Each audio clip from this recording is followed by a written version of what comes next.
Welcome, everyone. Welcome back to the program. It's your host, Danny Dhaiphong. As you can see, I am joined by a returning guest, friend of the show, former U.S. Marine Corps intelligence officer, former UN weapons inspector, and current geopolitical and military analyst, Scott Ritter. Scott, thanks so much for coming back on the show.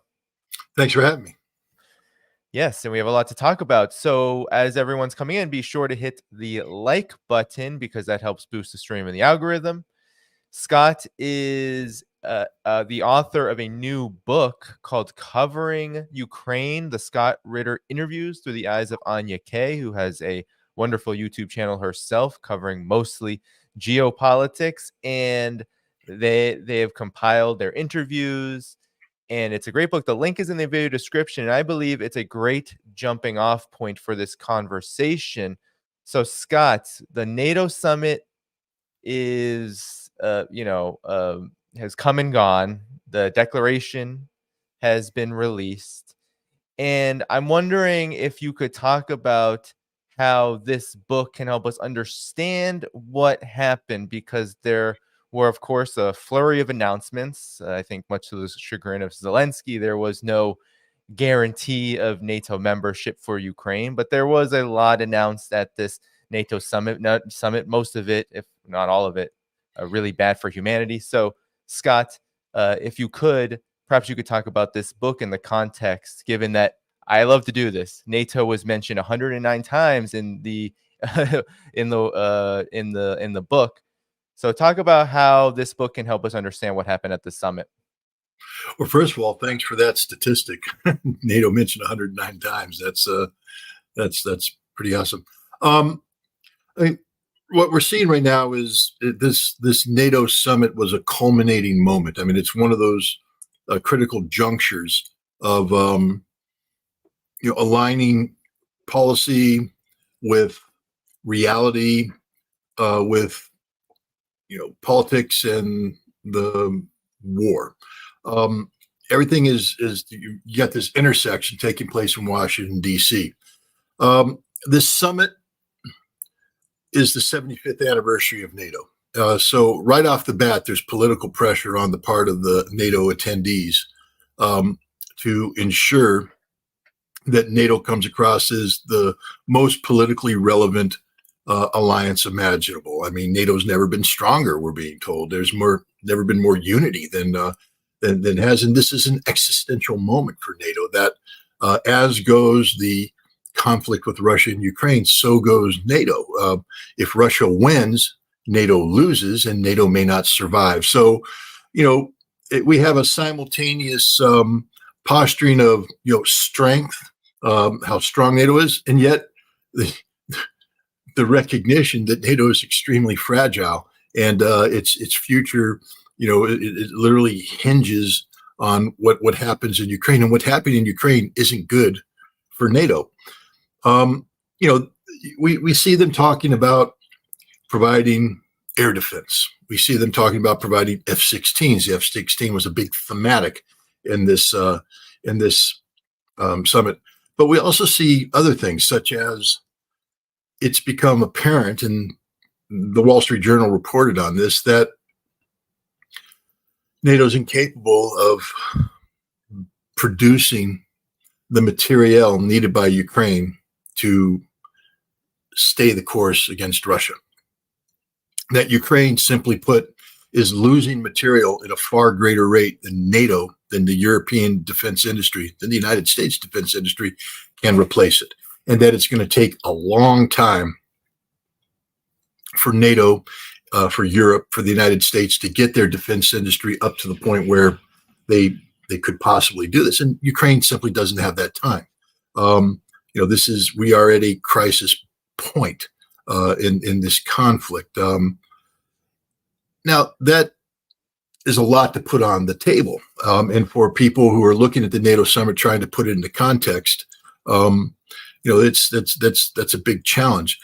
This is why Anya and I did this book. I mean, covering Ukraine is literally that, covering this war. There's a whole bunch of people out there who have questions, good questions. Some people get intimidated, They're like, I don't want to ask a stupid question. Well, the only stupid question is the question you don't ask. The whole concept of empowering yourself with knowledge and information is to, seek out knowledge. And the best way to seek out knowledge is to ask questions of people who are in a position to hopefully provide some sort of coherent answer. And I like to imagine that at least on some aspects of this conflict, I could be one of those people. Well, Anya Kay is not a military expert. She is literally every man or every woman, every person. She's just an average citizen. She has one heck of a podcast, and her YouTube channel is wonderful. But it wasn't envisioned to be a YouTube channel to pursue geopolitics or military topics. It was more of a soulful, expression of the world through the eyes of this wonderful person, Anya Kay. But now she, like everybody else, is thrust into a situation where war has been brought upon us, and she has questions. And she brings people on and she asks them questions. And she has been asking me questions about the Ukraine conflict from the very beginning of the conflict. And her questions aren't, the gotcha questions or, the wannabe expert questions that a lot of people pose. Her questions are literally questions that the average person on the street would answer, with soul, because she is a very spiritual person. And so her questions they come from that foundation. And I've found that her interviews are some of the more difficult interviews to do because she demands a lot of me, not, by, force saying you must do this, that, and the other thing. Just her questions are so probing that, you have to dig deep inside to answer them, because it's not just about throwing facts on the table. It's about throwing perspective. And when I was asked by my publisher to do this book, to do a book on Ukraine, they were looking for the classic,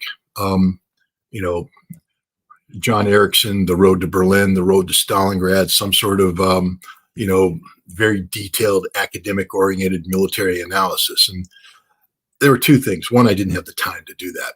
And two, this Ukraine conflict's been a moving target. The first time my publisher wanted me to commit to a date was to submit a manuscript in August of 2022.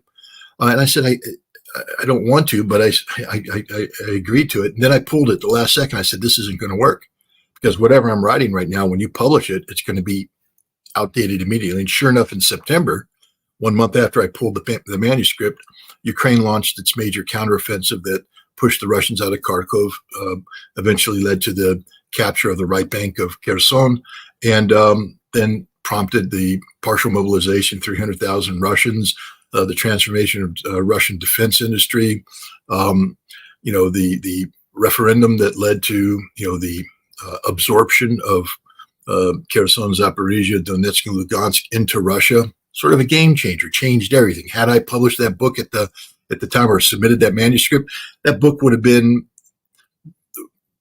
destined for the shredder or the fireplace by the time it got printed and was able to be distributed because it would have been out of date. And that's the problem, is that anybody trying to write that kind of detailed analysis is literally chasing the tail of this war. And you're not going to catch up till this war is over. It's that complicated of a war. But the questions are there. And I said, why don't we do an interview-based book? I had done one in the lead up to the Gulf War with William Rivers Pitt, a fantastic journalist who unfortunately died in 2022. But he interviewed me, and then we published a book called War in Iraq, What Team Bush Doesn't Want You to Know. It was a great success because short book, thin book, approachable book, and it answered the questions. People had questions about what's going on with Iraq, with weapons of mass destruction. It was laid out there. And the book has withstood the test of time. That's what I really like about it. And I said, why don't we do an interview-based book? But then the question came, who's going to interview and what are the questions going to be asked? And then it becomes a question of time commitment, et cetera. And one day I was in the middle of this interview with Anya, and she's asking me questions, and the light bulb went off in my head. And I went, we already have the book. Anya and I have written this book already. We just didn't know it. She's been asking me the questions since day one. And so we captured the questions. We put them together in this book. We put it out there. If you read this book, it will take you from A to Z chronologically, from the beginning of the war to where it is. And it covers every aspect of this. It covers NATO. It covers potential for nuclear war. It covers drone warfare. It covers the economy. It covers everything, the war, what the fighting's like, the Battle of Bakhmut, etc. And it's a one-stop shop. It's approachable. You read this. It's 120 pages, and you capture it. And you'll go back and reread the chapters because it becomes a reference. This is a very approachable reference. And the beauty of it too is that each interview, we took a question from that interview, but there's an interview, and sometimes these interviews go on for more than an hour. So at the end of each chapter, we put a QR code embedded in the document, and the reader can take their cell phone, latch onto that QR code, and you will then have the actual interview, and you can watch it. So it's a multimedia experience as well. It's not just the book and the interview, but it's the podcast itself. It's a chance for Anya Kay's genius as an interviewer to shine. So if you want to know about what's going on with the NATO summit, if you want to know about what's going on with Ukraine this summer, a good place to start, if you have questions, is to go to a book that's based on the very questions you're probably asking. Yeah, indeed. And it's a kind of a piece of history, really, that, as you said, Scott, is ongoing. That's what makes writing a book about this particular topic something that doesn't necessarily have a finality to it. We don't know exactly how this conflict will end. We've been talking about exactly where we think it's going to go and what trajectory this conflict is on. But this book really does provide that slice of history that can help us understand what happened at this NATO summit, which one of those things, Scott, was these air defense systems. I think Zelensky was begging for something like seven new air defense systems that could supposedly beat back what Russia is doing with its, glide bombs, and it just absolutely wreaking havoc on the front line. Could you talk about what NATO promised here to Ukraine at the summit? And given that you did, with Anya, provide this slice of history, what does history tell us about what NATO thinks it accomplished at the summit versus what it actually accomplished at the summit? On the eve of this summit, there was an event, a tragic event in Kiev. The Russians had launched a cruise missile attack against the Artem, munitions, a military-industrial facility located in the center of Kiev. Adjacent to it is a children's hospital. 5 Kh-101 missiles were aimed at this facility, and 5 hit the facility, in effect destroyed it. There was a 6th explosion. It came in from a different direction. It appears that it probably is a Ukrainian air defense system. The Ukrainians are claiming that it's a Russian Kh-101. that was off target, but the Russians say every missile we launched hit its target. That this is something else, probably a NASAMS type air defense surface-to-air missile.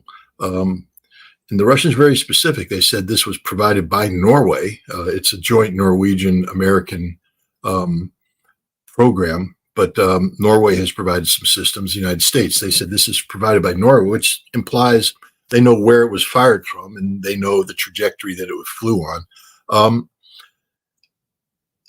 If you dissect what happened here, the Ukrainians have insufficient air defense right now. When we being the collective West, first started providing air defense systems to the Ukraine, they had an integrated air defense that was comprised primarily of Soviet-era S-300s, Buks, etc., in place. And so the idea was to strengthen it with more capable Patriots. You bringing in NASAMS. The Germans had, I guess they call it the Iris-T. The French were bringing in Mistrals and some other. The Mamba system. They're bringing these in, but these could be brought in, installed, have the radars set up underneath this umbrella. And then they would be given a sector. And the idea is that they would enhance Ukraine's air defense. And look, they're not bad systems, and they were shooting down, not all, but I think the Ukrainians have been exaggerating, but they were shooting down some of the systems that Russia was sending in. Then Russia carried out a systemic suppression of enemy air defense campaign that should be studied throughout history if we all survive this, if there isn't a nuclear war, on how to do this. They basically dismantled the Ukrainian air defense systems to the point where they've been stripped bare. Why did 5 KH-101s, which previously have been successfully shot down, why did they reach their target without any interdiction? Because the Ukrainians don't have an integrated air defense system capable of covering these targets. They have taken Western systems, because all the S-300 systems are pretty much destroyed. That integrated air defense umbrella has been dismantled. They brought in Patriots, NASAMS, Iris-Ts, Mambas, and they install them, but they can't operate them the way they need to be operated. An integrated air defense system has the ability to detect launch, track launch, guide missiles to incoming, and shoot them down. But when you lose this and the Russians are able to penetrate and come in, if you start scanning with your radar, you are emitting a signal that will be detected and you'll be destroyed. So what happens is you have to set up sort of a cheat system. You have your launchers here. You'll have a radar here, but it's going to be off. You're going to have another radar here that's turning on, but you're going to only turn on for a little bit, then shut it down. Then another one over here has to be turned on, and you're trying to collect the picture and get a picture of what's happening. And then at some point in time, say, okay, now we're going to shoot. So you fire the missile, then you try to get a radar lock. But if you miss, that missile's just going stupid. This is the kind of makeup stuff that the Ukrainians are doing with air defense right now, because they don't have the ability to have a fully functioning, 100% coverage air defense system anymore. And so they're playing games. And so this NASAMS missile was fired in. I think the Russians have the data. I know NATO has the data. NATO knows exactly what happened. That's what's so frustrating about all this, is that Ukraine and NATO know that the story that they're telling about this being a Russian missile is a lie. Look, if it wasn't a lie, release the data.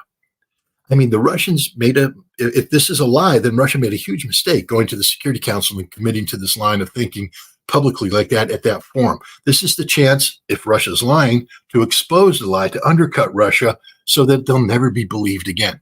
And so what would you do? You have radar data. You can say, no, we track these missiles in and show the radar data. But that's classified, Scott. Hey, man, this is strategic think we're talking about here. Everybody knows how air defense radars work. Expose the data, expose the lie, cut the Russians down right before the NATO summit. Great propaganda victory. Let's do it. They're not releasing the radar data. When KAL-007 was shot down in the early 1980s, we released, top secret intercepted communications of the Russian pilots, which showed that they knew what they were doing when they shot this airliner down. We released it because it was important to contradict what the Russians were saying. The Cuban Missile Crisis, the Soviets said, well, we don't have any missiles in Russia. U-2 photographs were put up there showing the missiles. Here's the chance. If we've got the data, why not go to the Security Council and say, no, here's the radar data. This is what happened. This is the radar picture. We know exactly what happened. And, oh, by the way, here's the forensics. These are the missile pieces that we picked up. And we were smart enough that when we went in there, we did a chain of custody. So we have it videotaped, photographed. We sealed it with a seal. We tracked it. It was under, positive control. And here are the pieces. And that serial number, this, that, it's a KH-101 missile. I'm telling you, that's what I used to do as a weapons inspector, is that kind of forensic analysis. Give me an hour and a half at that site. I'll tell you exactly what missile struck it. That's how easy it is, because it's not hard. I mean, it is rocket science, but there are people who understand rocket science, and they can do that. But that's not what's happening. They're just simply throwing words out. Russia, the Ministry of Defense has committed to this being Ukrainian air defense. A Russian ambassador whose business is not to get his nation embarrassed has briefed based upon this. There's a high degree of confidence on the part of the Russians, which tells me that they are backing their words up with reality. They don't need to prove anything. They know what the truth is, so they don't need to compromise their intelligence systems. They're comfortable with the fact that Ukraine will never be able to produce the data necessary to demonstrate other than what the Russians have said. This is a tragedy that happened because Ukraine can't defend itself, that the Russians have defeated the Ukrainian air defense system. And no matter what we provide them, understand this, whatever we provide them has to come into Ukraine without an umbrella of air defense. So as it enters, it's going to be tracked. As it gets set up, it's going to be tracked. If they try to turn on their radars, they're going to be destroyed. They may be destroyed before they have a chance to turn on their radars. These systems that are being provided have zero life expectancy. They will all be destroyed by the Russians. And even if they're installed, the way the Ukrainians have to install them is you can't have them out defending the outer perimeter, because in order for that to work, you're going to have to turn on the radars. You have to have mutually supporting radars. They'll be detected. They'll be destroyed. You're going to be setting up missile ambushes by bringing the systems into the city and playing tricks, as I described earlier. And unfortunately, when that happens, the missiles are going to hit civilian targets, which is probably what happened the other day.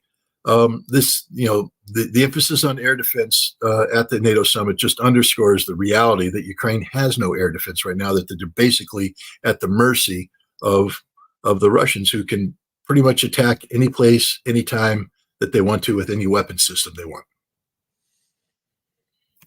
Yeah, yes, indeed. And as a weapons inspector, maybe you could speak more on this article in the Wall Street Journal talking about how Russia has used electronic warfare to basically jam up many of Ukraine's systems, advanced, so supposedly high-tech weaponry provided by NATO. Could you talk about that in lieu of the fact that, there's a lot of bluster at this NATO summit? It was basically 2 days of bluster. A lot of it actually seemed to be more of a litmus test for Joe Biden than anything else. But the entirety of the NATO summit was focused on Ukraine and focused on all of these prospects for Ukraine moving forward, all these really big promises. But at the same time, here you have the Wall Street Journal saying, wait a minute, and this is something a lot of people have been talking about outside of the mainstream media, but how these weapon systems just have not been able to overcome Russia's capabilities. So could you talk about this electronic warfare and maybe your experience regarding what Russia is doing and from a weapons inspector perspective? Sure. Back in 1988, 89, I was a weapons inspector going into the Soviet Union, and we built a facility, we being the United States Defense Nuclear Agency, in cooperation with Sandia National Labs. I went to Kirtland Air Force Base and built something called the Technical On-Site Inspection Facility, where we tested out the various monitoring equipment that we would be using in the Soviet Union, the giant cargo scan X-ray facility, the data collection center, the various devices to control rail traffic, etc. and right next to it, because Kirtland does a lot of testing. They have aircraft there as well, home to a number of things. But as you drove into the Tosi facility, there was this giant array of like antennas, it looked like, but just this giant cage. And you come in there, and every once in a while there'd be an aircraft sort of suspended in there. And I'm like, what's that? Well, that's the EMP test. That's the electronic warfare test. Basically, we were building aircraft. We were building systems that were designed to survive jamming, electromagnetic impulses, things of that nature. We were very worried about electronic warfare.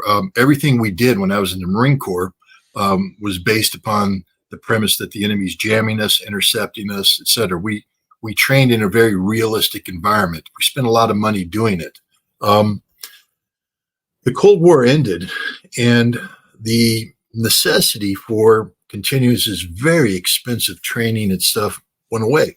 9/11 came, and we found ourselves at war in Afghanistan and in Iraq against an enemy that wasn't very sophisticated when it came to electronic warfare.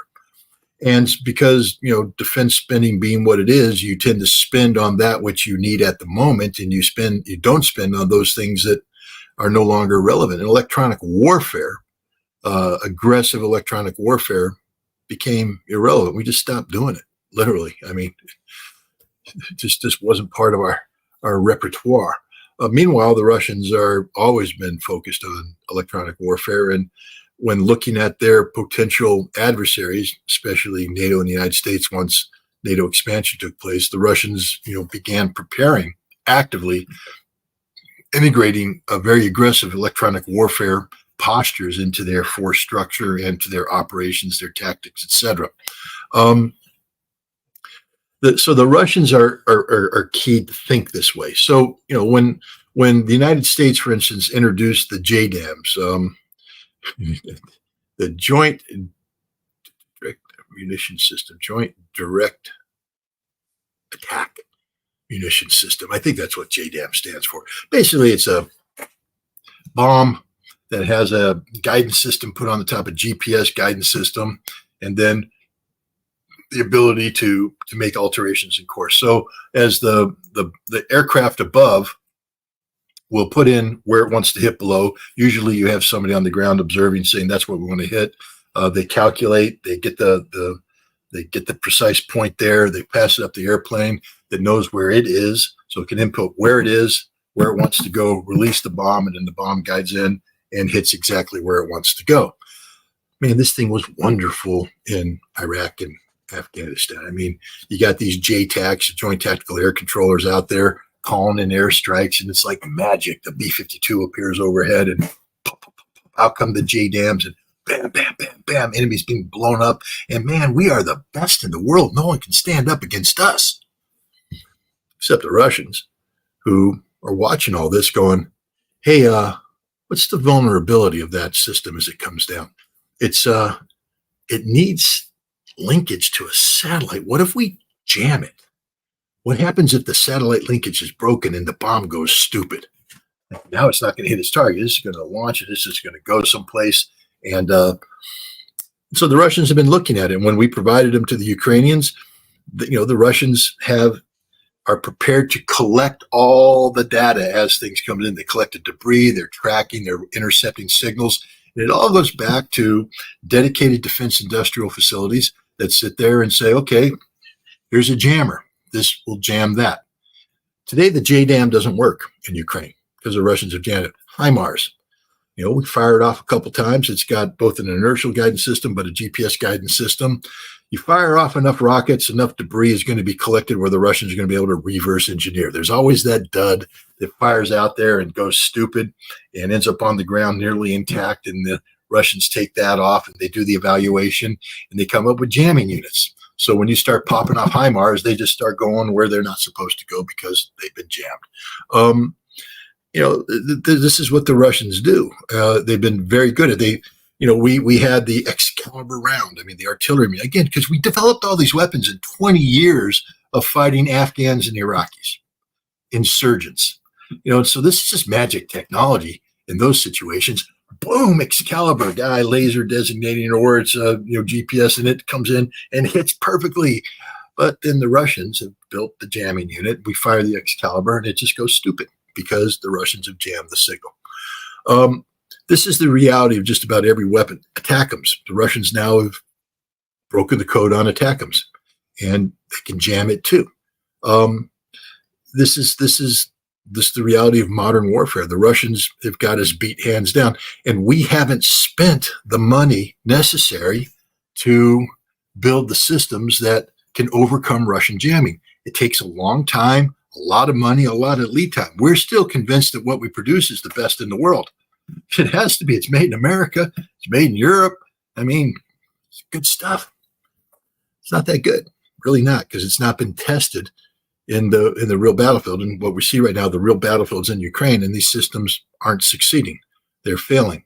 That doesn't mean that there isn't lethality. Of course, HIMARS is killing some Russians. You can't jam everything all the time. Some things hit their targets. Attackums do get through, but the Russians are shooting down the vast majority of this stuff. The weapons we're providing Ukraine are not having the impact on the battlefield that we thought they would. And the other thing about them is they're very expensive.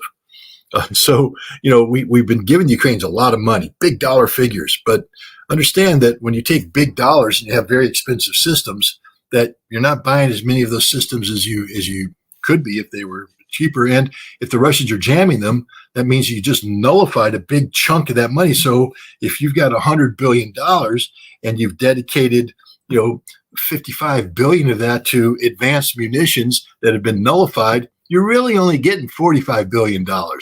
That's still a lot of money, but it ain't 100. This is the reality. The other thing that's come out is that, not only has NATO not been prepared for this fight, but they're never going to be prepared for this fight. There's a lot of talk about the need to expand NATO defense industry, et cetera. One of the things we found out at the summit is that NATO's been lying about artillery production rates. We produced over 1 million rounds. We did that. Turns out, no, you didn't. You produced about 500,000 rounds. Not enough. So they lied. And then the other thing is, it's not like we lied because we're waiting to build up. They can't do it. They can't expand their industrial base. They just don't have the money. The Germans, biggest economy in Europe, supposed to be the leader in terms of this modernization. Olaf Scholz dedicated 100 billion euros to rebuilding the German army. That money runs out in 2027, and he hasn't done a damn thing. Excuse my language. I mean, 100 billion quickly goes when you're talking about expensive weapon systems that don't work. But they haven't retooled defense industry. They don't have expanded factories, expanded production. He turned to the German parliament and said, in 2027, this 100 billion runs out. We have to have a defense budget that's capable of picking up, continuing the momentum created by this 100 billion. And what did the parliament do? He asked for a 6 billion euro increase in the defense budget. They gave him 1.2 billion. That doesn't even meet inflation. So that means that Germany's defense expenditures are actually shrinking. Germany, in the coming fiscal year, will be spending less effective money on defense than they did last year, getting weaker, not stronger. And that holds true for all of Europe. France passed a 419 billion euro 5-year defense budget last year that's supposed to, double French defense spending. Yeah, except they now have political deadlock.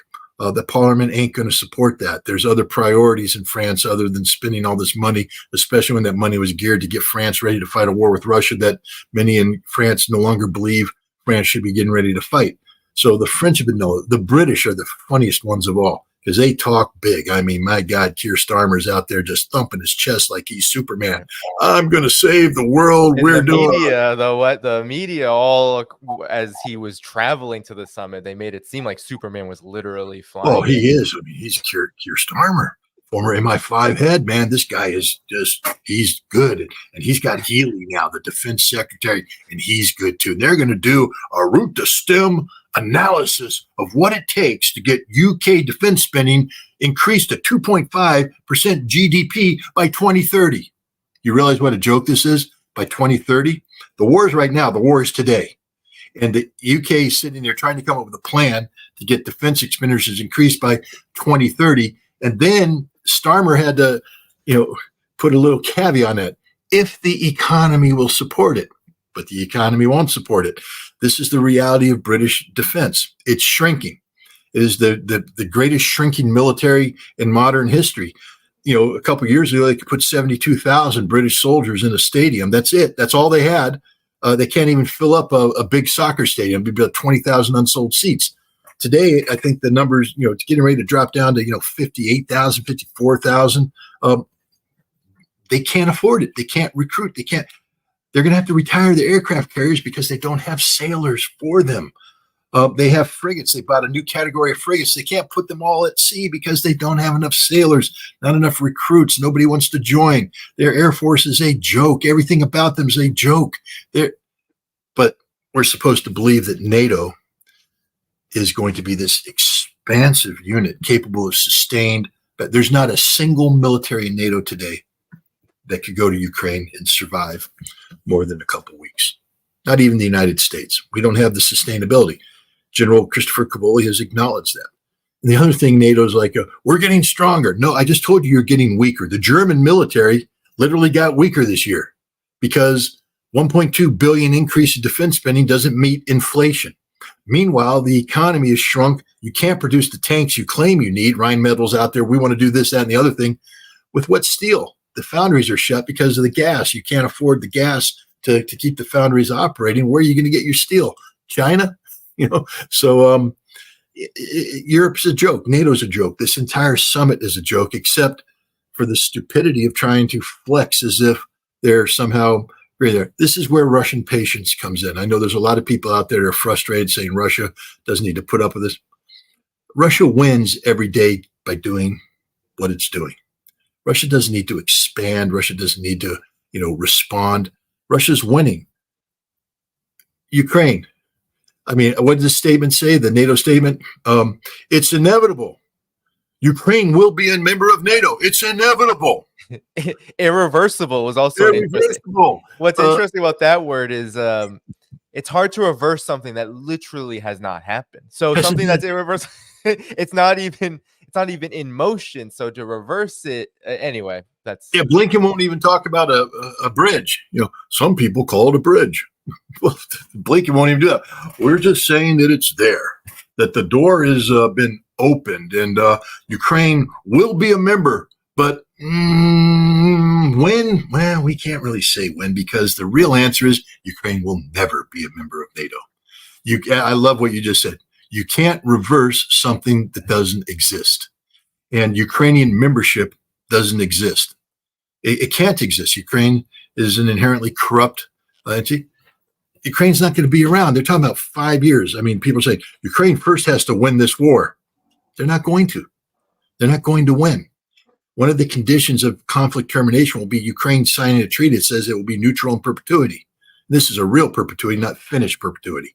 Because the Finns signed a treaty like that, at the end of World War II with the Soviet Union, saying they will be neutral forever, never allow foreign troops on. So now they're a member of NATO, and talking about opening up 12 to 15 bases.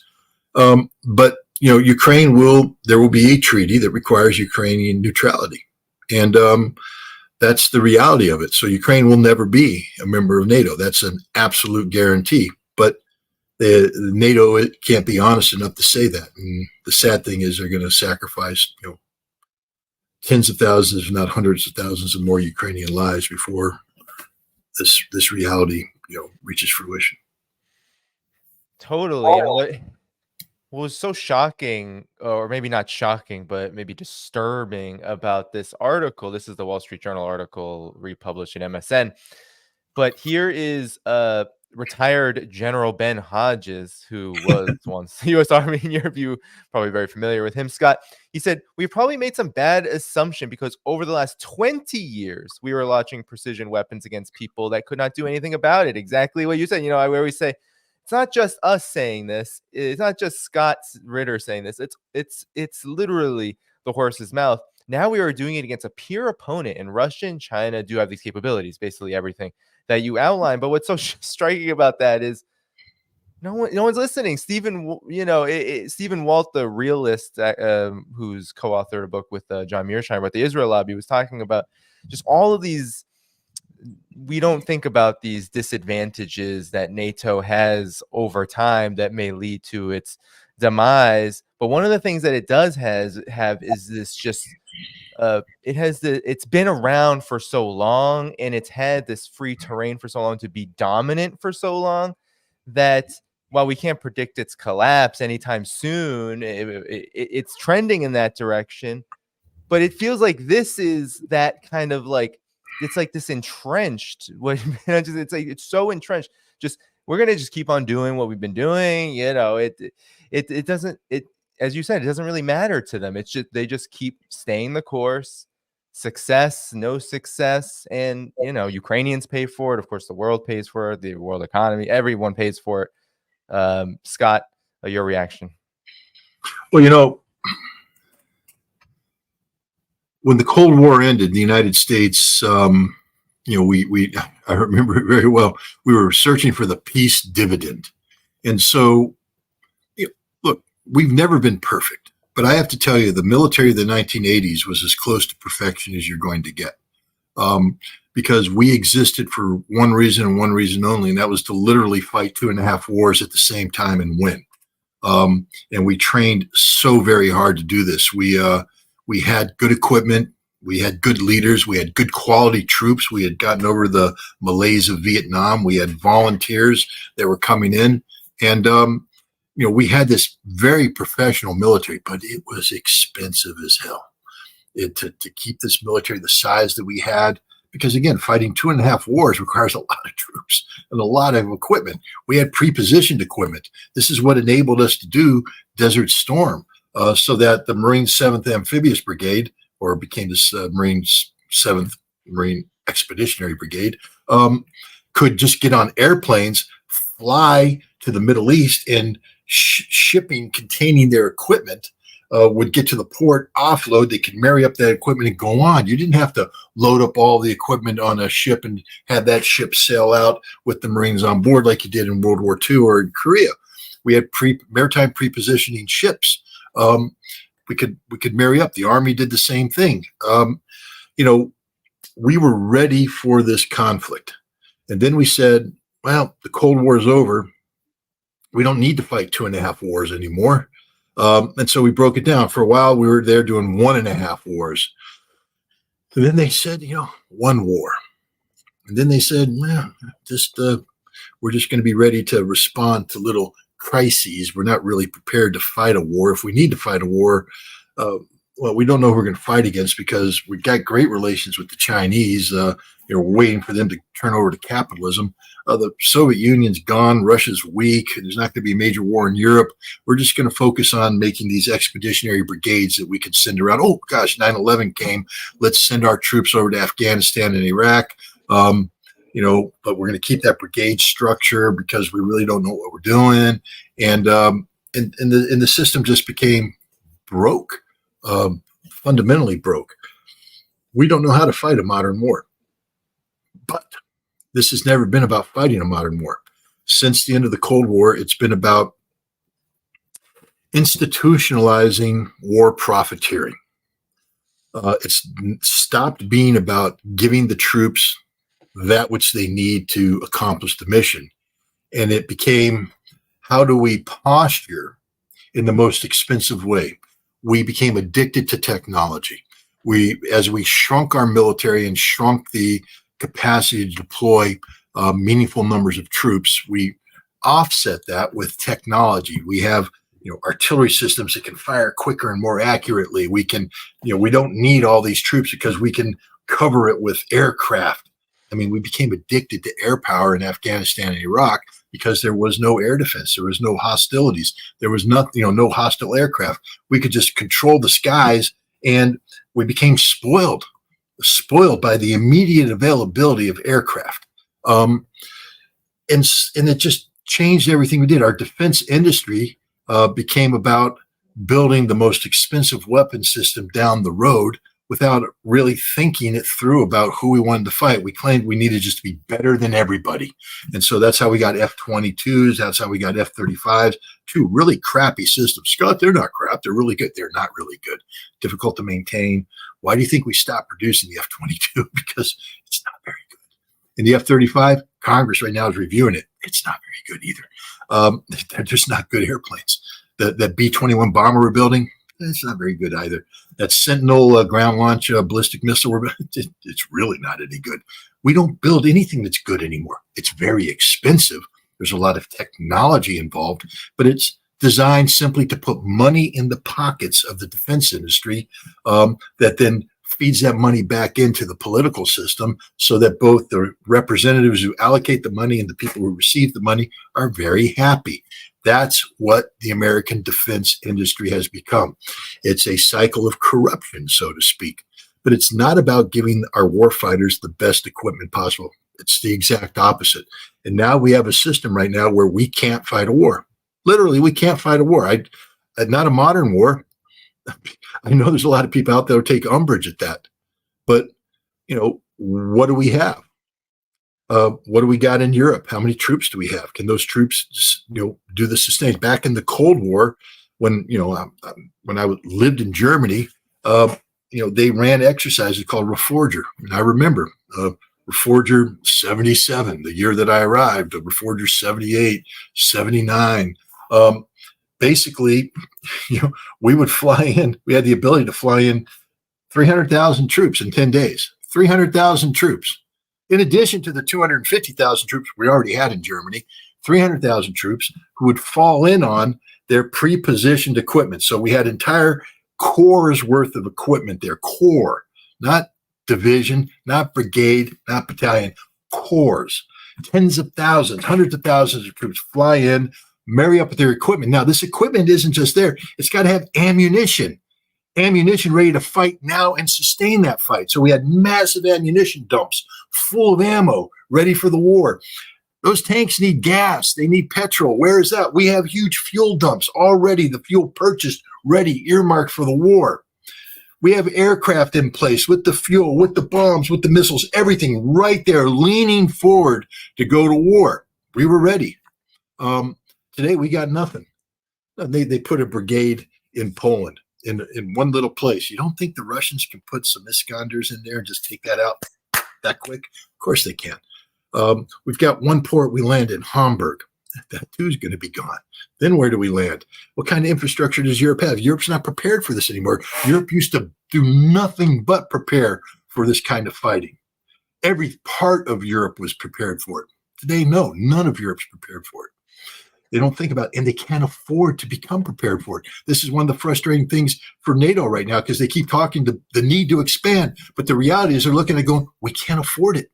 We can't afford to do this expansion because it's not just about, building more tanks, building more. It's from top to bottom, reconditioning Europe to be ready for large-scale ground combat in Europe. Europe's not ready for it. Their infrastructure is not ready for it. Nothing. They're politically not ready for it. The mindset's not ready for it. The Russians are. The Russians have been prepared for this for some time now. Since 2008, Russia got a wake-up call when they fought that short little war against Georgia. Yes, Russia won, but it wasn't pretty. The Georgian infantry was trained by the Marines. And the Russians were saying, these guys, small unit tactics are pretty damn good. I mean, they're moving, they're shooting, they're communicating, they're doing stuff. There's just not enough of them, so we're able to blow the hell out of them with artillery, move in with tanks and all that. But they're really good. They communicate better than we do. They coordinate better than we do. We need to do this better. So in 2008, Russia started reworking it. We saw how improved they were in 2014 when the Russian military moved on Crimea. But even then, the Russians had to work on it. And they've been working on it ever since. The Russian military that started in 2022, in February 2022, still had a lot of problems. The Russian army today is the most combat-tested military force on the planet. This is a military that's literally built for war, from top to bottom. Every aspect of this military, all those fat-ass officers that get developed in peacetime, who, don't do anything because they don't need to do anything. They just have to look good. They fake it to make it. Next thing you know, boom, they're a general. They're in a desk. They're geniuses, brilliant, running money and all that stuff. Then the war comes. And now they have to go out there and command. They have no idea how to do it. And they're out there, and all those officers are gone. They're finished. The only officers in place today are guys that have proved themselves in combat. That's it. It's the crucible of excellence. And the Russian officers today, they may not be able to quote, the philosophers. They may not be the, academic scholars of the. These are guys that can sit down in the mud and plan a battle and execute the battle. And Russian officers are a little bit different, especially at the general level, than ours. Our general officers like to hang back in the rear with the phones and all that. Russian officers are like, what the hell's going up front? We got to get me up to the front. They're out there in the front. Go, move. Get out there. Bam, they're dead. Everybody goes, oh, they killed a Russian general. The Russians suck. No, it's because their generals are out front leading. That's the way, that's called leadership. And the Russian military is full of battle tested. These guys, that medal they put on the chest of people, that little star, the hero of Russia, look how many guys have it. And they don't get it. They don't give them away. You get it by doing some really kick-ass stuff. And then you take a look. There was a time you could tell, when during the global war on terror, when special forces units were deploying often, you take a look at the chest of some of these guys, and you're sitting there going, they have multiple silver stars, multiple bronze stars, multiple purple hearts. And you're going, Jesus, that guy's been around the block. Well, you're looking at these Russians, and they got the gold star, but then they got the orders of valor, the orders of courage. And you're just sitting there going, how much goddamn, excuse my language, but how much fighting did these guys do? All they've been doing it. Yeah, that's right, ladies and gentlemen. All they've been doing for the last 2.5 years is fighting in the most intensive, high-intensity ground combat in modern history. Fighting and surviving and winning. And that's the totality of it. There are no weak-ass Russian officers anymore. You go to the Russian military academy now, and there's not the hanger queens that have avoided doing anything real out there, just getting their academic ticket punch so they can go serve the Kremlin and get fat and happy. Those guys are gone. They've been purged. The guys that are in there right now are rock hard officers who are focused solely on combat tasks, how to make our military more lethal on the battlefield. If you're not on the battlefield, then you're taking the lessons from the battlefield back to academia, rewriting doctrine so that you can train people to be more efficient. This is a lean, mean killing machine. And the West just can't match it right now because we don't have that mindset. We're not in the mindset of this is existential. They're still running everything as normal in the West. The Russians are producing equipment that is designed to help their soldiers defeat the enemy that quick. In and out. They are turning around problem sets. As they gather intelligence, they take it up to defense industry, and they are turning that around and getting a weapon back that answers a problem within months. It takes us years to get defense industry to do something, and then only if we prime them with enough dollars, because it's not about helping the shooter. It's about helping the politician. It's about jobs. Do you remember the 66 billion we wanted to send, or the 90 billion, 66 of which was Ukrainian, that was held up? Remember the number one selling point, how it was sold? It's all about jobs, man. Why are you guys opposing this? 48 billion of this isn't even going to Ukraine. It's coming right back into us to make jobs. We're going to build weapons for us. Jobs. God, we're doing the wrong thing. We should be right now, if we're serious about this, we should be getting a military in peacetime that's ready to operate day one in wartime, which means we have to get hard, we have to get focused, we have to train, and we have to get our defense industry in gear. None of that's happening because there's no necessity for it. And that tells you something. All this political talk about Russia being a threat, the politicians know that it's BS. Because if Russia was really a threat, then we would be leaning forward hard. But we're not, because we know Russia's not a threat. We know that Russia's not going to go into Poland. We know Russia's not going to go into the Baltics. We're making all this stuff up so that we can justify sending more money to Ukraine, which we're willing to sacrifice so that we can have jobs in America that are based upon producing weapons that are there to service conflicts abroad that we create. I just told you how America operates in the world today. We create conflicts abroad that generate a need for military systems that we produce, we provide, and we put money in the pockets of the defense industry and the American politicians. That's the sickest justification for the existence of a nation I could possibly imagine. But that's America in a nutshell today. I wish it wasn't. I'm not proud of it. I'd love to change it. But that's the reality. We need war for our economy to work. Yes, indeed. War, whole lot of distractions. Indeed, even the issues that you brought up in terms of what Russia is focused on versus what the United States is focused on. Important issues at a lot of different levels. But then it's, again, as you said, Scott, the United States is talking about war, fighting a threat. And yet at the same time, they are promoting these wars to people. I mean, a lot of it is to get especially American liberals on board with war, promoting them as, well, you know, if there's diversity in it, if there's transgender rights in it, then that makes war okay. And that makes this suicidal mission against Russia, which will, as you said a lot, Scott, won't end with a shooting war. It'll likely end in a nuclear war because of all of the things that you just mentioned here on this program so far. So I wanted to, though, talk to you about before we get to West Asia, Gaza, and the broader situation there. You know, there's this quote attributed to Vladimir Lenin. I don't think anyone has been able to find exactly where, but correct me if I'm wrong, viewers. But there is this quote that talks about, you know, there are decades when nothing happens and weeks where decades happen. And I feel like there are certain weeks where what Russia in particular is doing, and then the broader multipolar world, what it is doing is just, just so rapid in its pace. So you had Viktor Orban, the Hungarian prime minister, just go on this peace mission. He goes to Kiev, talks to Zelensky, terrible time, goes to Moscow, goes to the Kremlin, has a great time on a peace mission, he called it.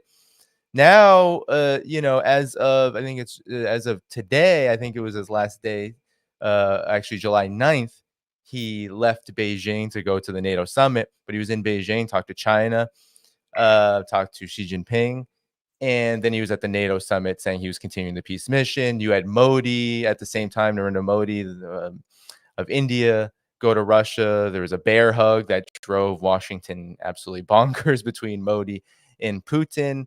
So I feel like there's just so much that happened in a very short amount of time. And then afterwards, after Orban's peace mission, what we find out is both Putin, Xi Jinping, and Viktor Orban have said, or at least this is Viktor Orban's words, we cannot confirm if they're true or not, but they all believe, these three world leaders believe, that there will be peace negotiations and talks before the end of this year. So, Scott, your reactions to the rapid pace of developments in recent days and weeks when it comes to, you had this NATO summit, but it was almost like Putin said, hold my beer. Now here's what really matters. So, Scott, your take. Well, I mean, it's just that, this NATO summit's been on the calendar for some time now. It's the 75th anniversary of the creation of NATO this year. So it's going to be a big deal. And we've seen since the Ukraine conflict has begun that each NATO summit takes on more and more gravitas, becomes more and more of an existential gathering. We saw that in Madrid in 2022. We saw that in Vilnius in 2023, and we definitely see it in Washington, D.C. in 2024. The Russians aren't stupid, and they watched NATO set themselves up for failure. I mean, look at Vilnius last year. It was a huge failure. It was dependent upon the successful Ukrainian counteroffensive that never really got off the starting blocks. And so when, as they're leaning forward, expecting to, have this giant victory party about how great NATO is, how they empowered the Ukrainian victory over Russia, and how now they're going to put Russia in its place. Instead, they were there with Russia saying, we just beat you guys bad. And now what are you going to do about it? And the answer was nothing. The famous photograph of Zelensky isolated from everybody. sort of said it all, the recognition that Ukraine will never be part of NATO. Now we have this Washington summit. And again, it was supposed to be predicated on some sort of success on the battlefield. But Russia's been taking it to Ukraine all year long. Ukraine doesn't have anything left.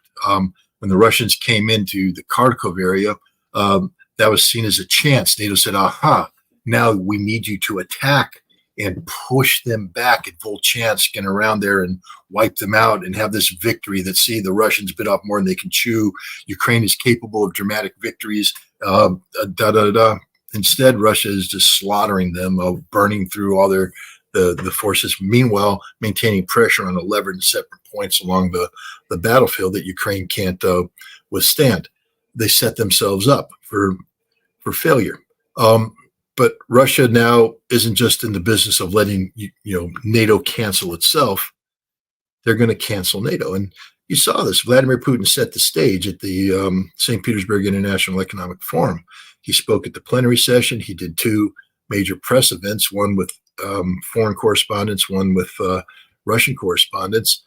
The Ukraine conflict, NATO has put Ukraine conflict on the front burners. It's everything. It's the single most defining issue of our time. Everybody around the West is talking about Ukraine, Ukraine, Ukraine, Ukraine.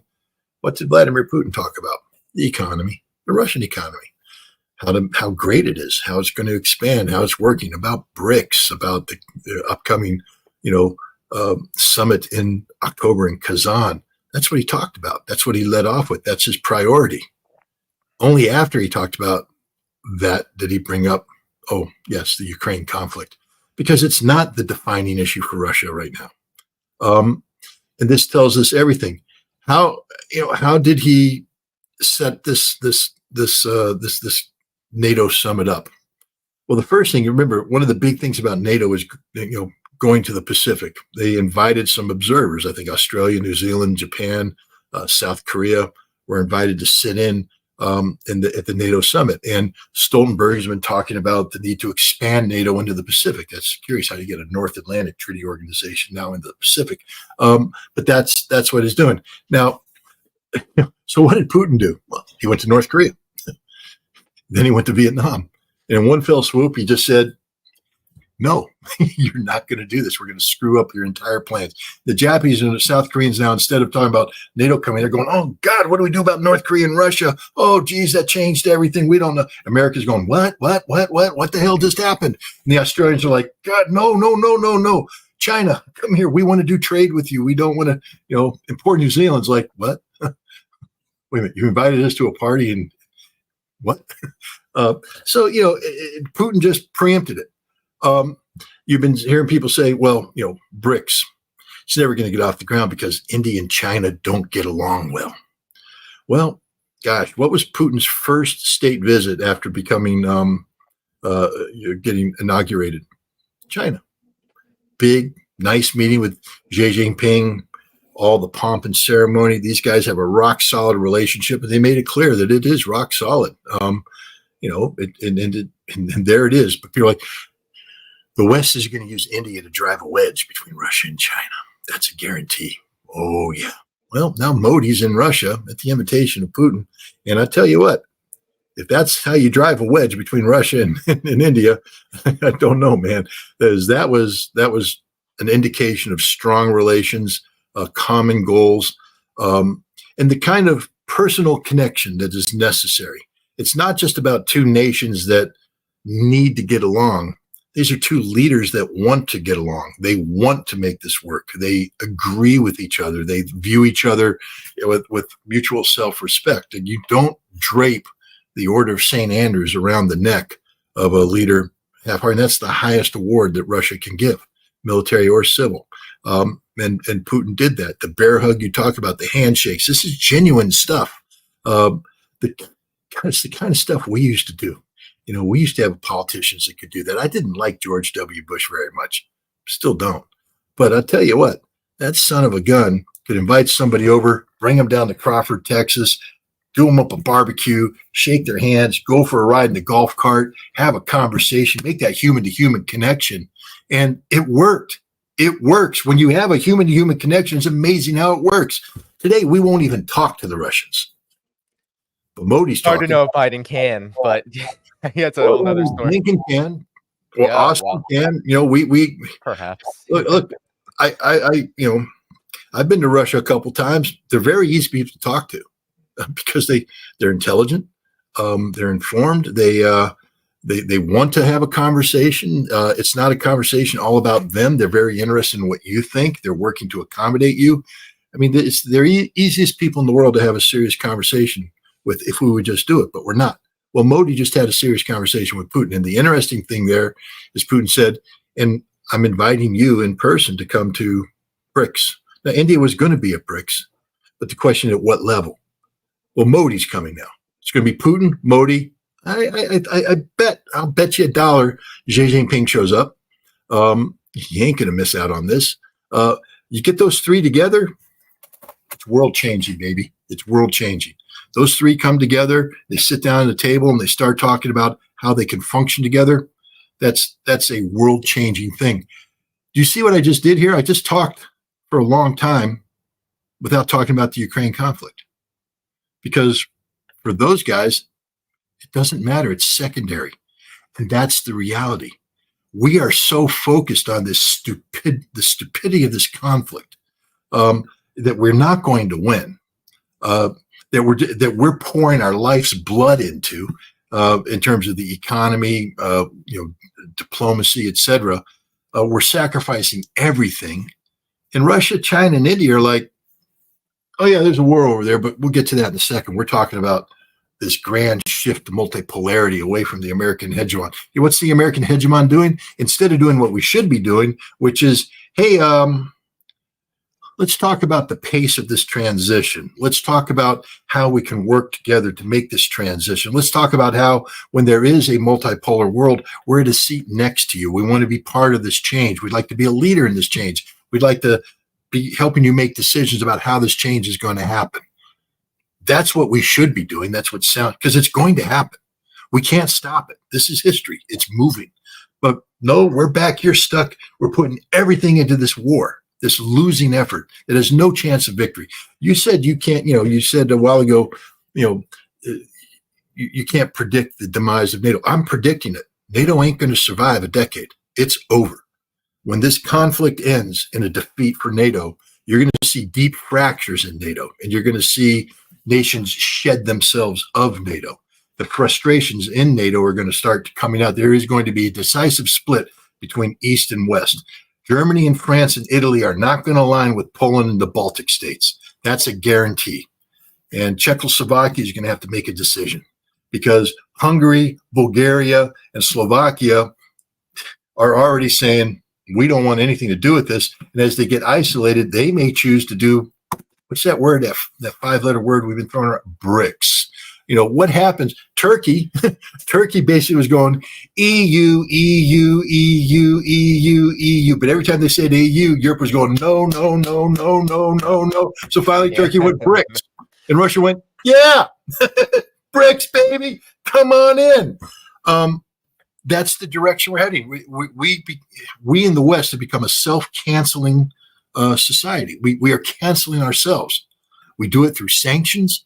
We do it through irresponsible military spending, and we do it by alienating the very people that we need to survive. We need Hungary. My God, you know how you not corrupt? That's the wrong word. How you co-opt Orban? Joe Biden should have picked up the phone and go, "Hey, Victor, interesting stuff you're doing. Why don't you come to the White House and talk to me about what you're up to? Tony Blinken's going to be there. Bring your foreign minister and let's have a conversation. Tell me what's going on. Brief me on it. Show some interest." And now Orban's going to go, wow, I wasn't expecting that. And so he's going to sit down. He's going to talk. And, you don't have to buy into it, but you just have to show interest. And then you can engage. Now you're controlling the conversation. So now Orban, instead of running off and doing things unilaterally with China and Russia, will always be going back, I wonder what America thinks. Why would he wonder that? Because America's listening. America's asking questions. America's engaged. America's now part of the process. It's so damn easy. It's the same way. this great relationship that Russia and China have today. And it is a good relationship. But, listen to the Russians. They never say this is a deep, wonderful friendship with China. They always say you can pick your friends and, you can have a decision about who's going to be enemy, but you don't get to choose your neighbors. Your neighbors are there. And Russia and China have this massive border, which means that they have to live with each other. And so many Russians talk about the Russian-Chinese relationship as necessity, as opposed to a desire for this. So, the question is now, the United States, what could have it done? The Winter Olympics, Beijing Winter Olympics, or not winter, Summer Olympics. 2022, yeah. No, it was Winter Olympics, yeah, the Winter Olympics. Yeah, it was Winter Olympics, yeah. So Xi Jinping sitting there doing this big thing. Now we're just being the stupid Americans like we always are. It's horrible. Those damn commies are putting on an Olympics. Oh, we're not going to go there. We're not going to do this. Look at the hazmat suits. It looks so bad. They forgot about the high-speed rail they built just for the Olympics. But, they forgot about all that. But yes, continue. Sorry. So we're not there. But, so opportunity. Vladimir Putin's going to fly to Beijing and meet with Xi Jinping. Now, I have to tell you, if I were the national security advisor in the United States and I heard that Vladimir Putin's getting ready to fly to Beijing to meet with Xi Jinping, I go to Biden. I say, "Hey, boss, you're getting on an airplane tomorrow. We're going to the Beijing Olympics. You're stepping off that damn airplane, and the Chinese are going to have to respond to you. And Xi Jinping can't ignore you because you're the American president coming to the damn Olympics." And guess who's going to be sitting there with his finger up his nose? Vladimir Putin. He's going to go because he's thinking he's got this one-on-one that's going to happen. Xi Jinping's going to be going, "Vlad, time out, pal. I got to go meet Joe at the airport." Simply flying to Beijing would have disrupted this, would have created a disruption, would have created a different dynamic. It doesn't mean that we had to bend the knee to China or anything. Suddenly China's engaged with you, which means that as they work to Russia, they always have to be looking back and thinking, well, what's America think on that? Because America's engaged in a constructive manner, hopefully. All Joe Biden had to do is fly to Beijing, get off the airplane, and shake Xi Jinping's hand, and it would have stymied the start of where Russia and China are today. Because, from that meeting came the 5,000 word joint statement that created the foundation of this rapid transition to multipolarity. Why didn't Biden disrupt that? Because we don't have an imagination. Why doesn't Blinken be smart to say, let's bring Orban in and get a briefing? Let's engage with him.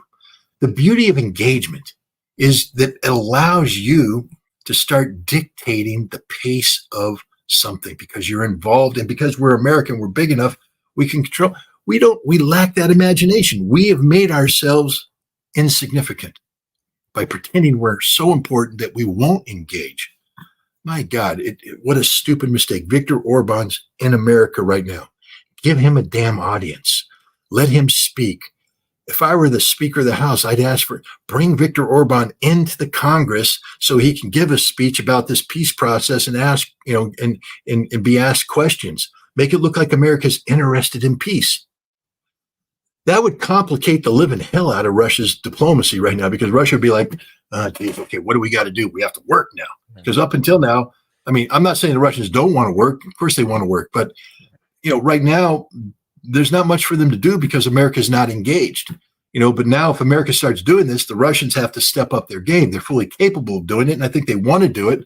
But right now they don't have to do it because we're not doing it. This is a strategic error by the United States, a huge strategic error. Yeah, and Orban's the coverage of Orban's peace mission all the way up into the NATO summit was in the U.S. mainstream media incredibly partisan. There's so much anger. The statements made by State Department spokespeople, it was all, well, Orban's a bad guy. MSNBC, they'll bring on Michael McFaul, the clown of the Obama administration, the so-called ambassador to Russia. He, said this on MSNBC that Orban should just leave NATO and leave, they should just leave the EU and NATO, and because they just love Putin so much. It's like, you literally sound like someone in high school, like a child, when you talk like that. It's so unserious, but it just shows that the United States, yes, it does not do diplomacy. And what's interesting is that oftentimes, what you're intimating, Scott, is that, and this is something I've heard many times, and it's correct, but it could also be reframed, because it's the idea that Russia and China, and of course the multipolar world, they get stronger the more that the United States behaves this way. And I wholeheartedly agree with that. But what's so interesting too is that now the collective West is sort of admitting it, as we see here. They keep on calling Putin an outcast, but yet Russia continues to gain more and more friends, closer and closer friends.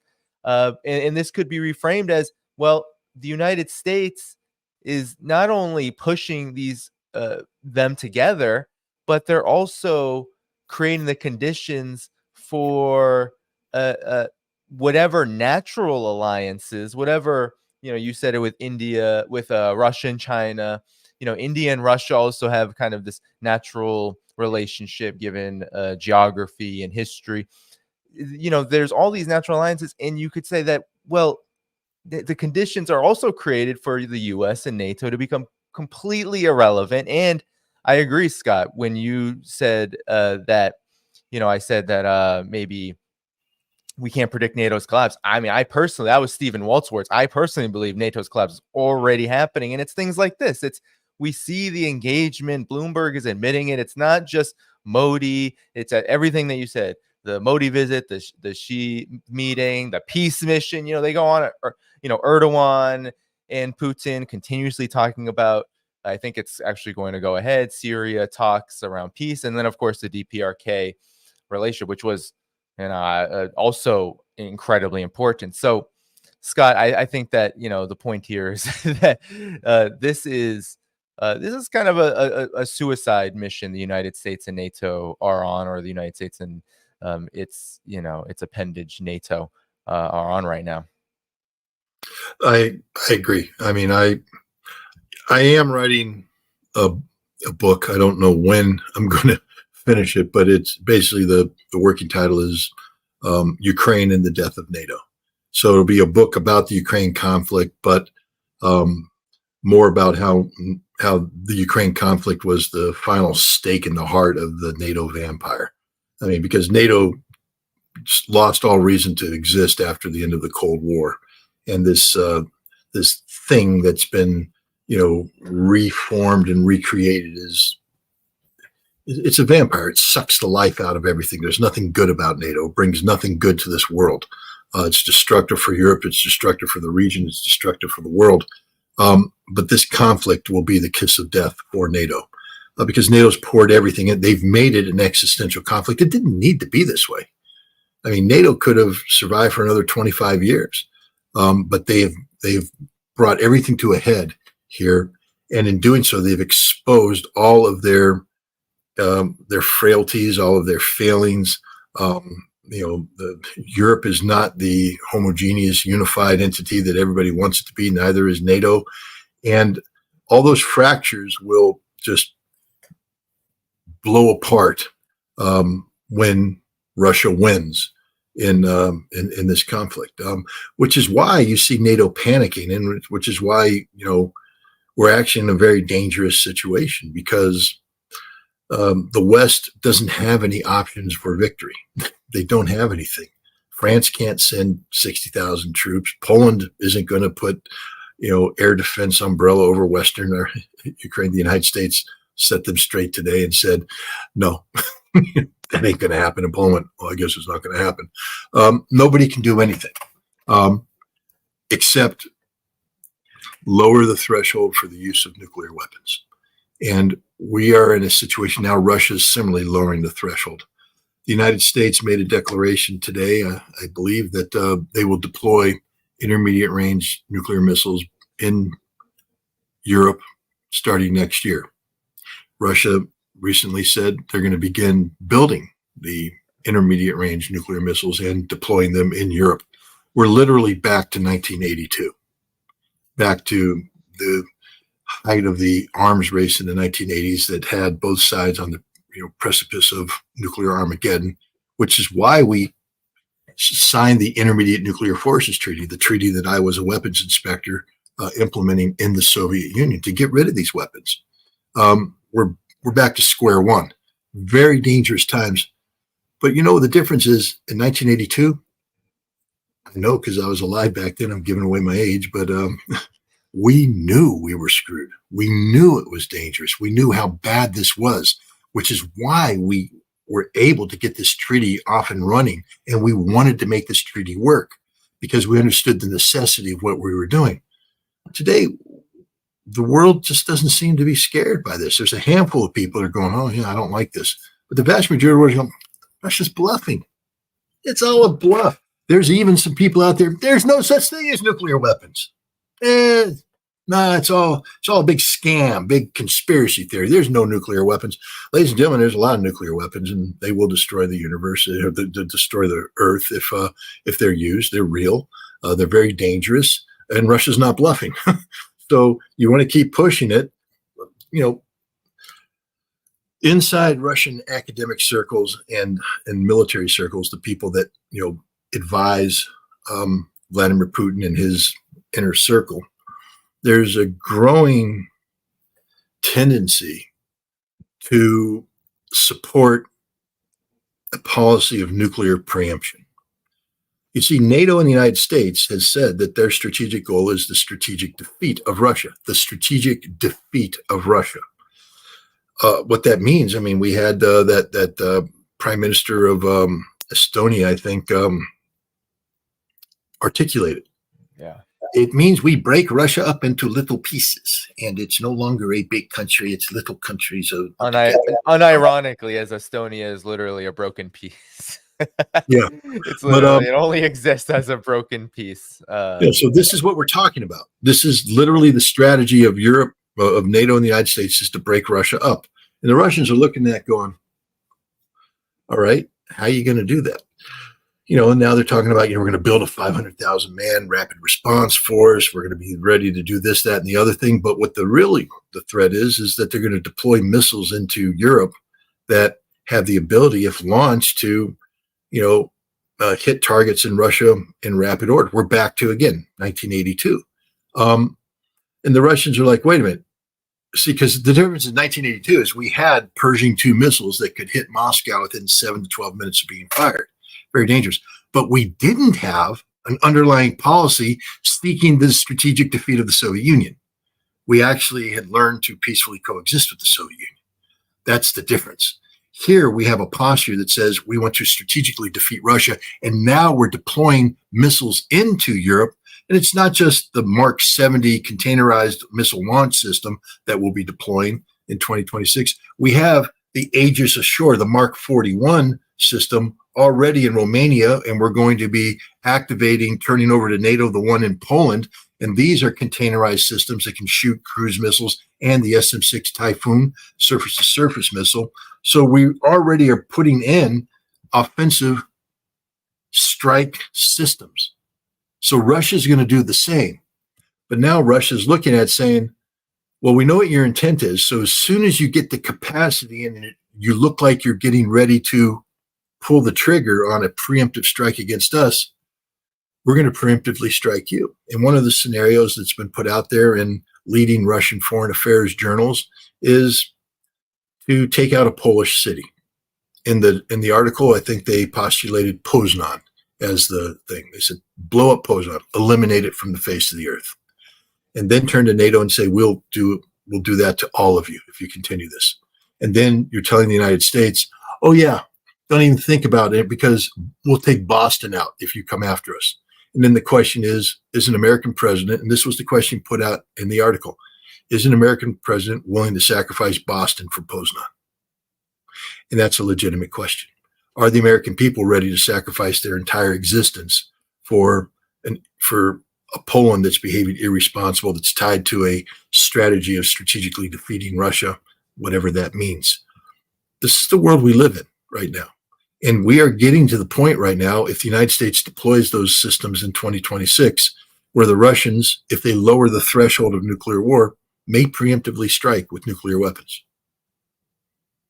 Yeah. Yay. Yeah.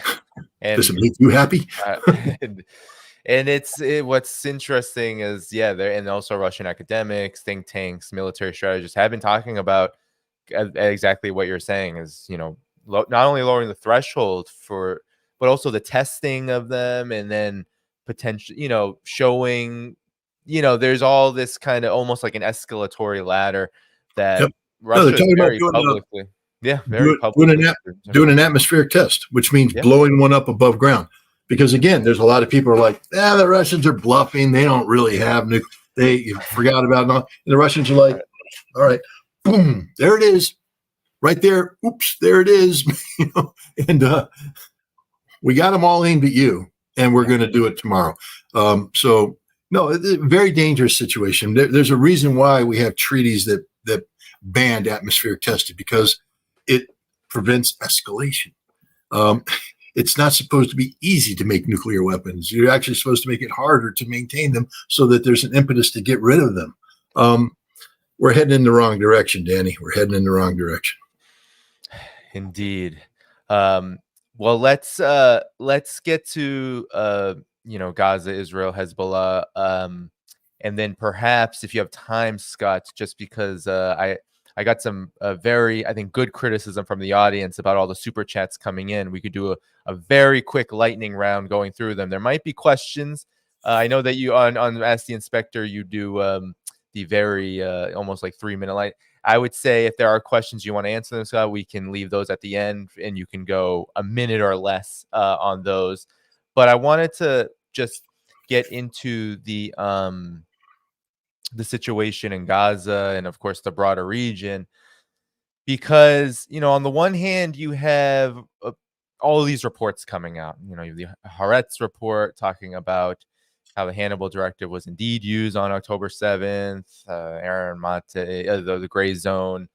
I've all talked about that electronic intifada. You've talked about this, about how, the Hannibal Directive, Israel killing its own in this policy of allowing this if there is a kidnapping scenario or a siege scenario, so to speak, by the so-called enemy, that is okay. And according to Haaretz, I believe the numbers were maybe over half or so who were killed, Israelis who were killed, were likely because of this policy. Then you have the Lancet report saying over 186,000, I believe, Palestinians likely have died by, they use the term indirect means. It could mean anything from starvation, lack of nutrition, disease, other, and a whole other, all these other maladies of war that often don't get spoken about. But then you have what's been just really just grinding me. It's this constant talk. I mean, I don't know how many months it's been, Scott. It's been since the beginning. What am I saying? It's been since the beginning of the day after October 7th, Israel, when Hezbollah decided to come in solidarity with the Palestinian resistance. Israel has been saying, we're gearing up for a military operation. We're gearing up to fight Hezbollah. We're gearing up to take Lebanon out. We're going to do to Lebanon. Gallant and so many others in Israel's military brass have said, we're gonna, and education ministry everywhere in the Israeli political entity, they've been saying, we're gonna do to Lebanon what has been done to Gaza. So, Scott, there's been a recent Washington Post report saying there's reason to be concerned about Israel engaging in such an operation against Hezbollah. What is your take on the state of Israel's overall, I say, war regime, so to speak, as it continues on in Gaza and threatens war with Hezbollah, which is by many degrees more powerful, more formidable than the Palestinian resistance, and then there's all of the other resistance that is happening in the region? Well, first of all, Israel and Hezbollah have been hooking and jabbing for some time now. The Hezbollah was created in the aftermath of Israel's invasion and occupation of southern Lebanon back in 1982. the Shia of southern Lebanon, initially sort of had a neutral stance because this was about the Palestinians, about Israel versus the PLO. But as it turned into an occupation, they began to coalesce into a resistance. And this resistance then became named. It was Hezbollah. And Hezbollah was very successful in fighting the Israelis. In fact, Hezbollah beat Israel. They compelled Israel to leave southern Lebanon in 2000. It defeated. I mean, Israel lost at the hands of Hezbollah. So people need to understand that Hezbollah has been beating Israel for some time now.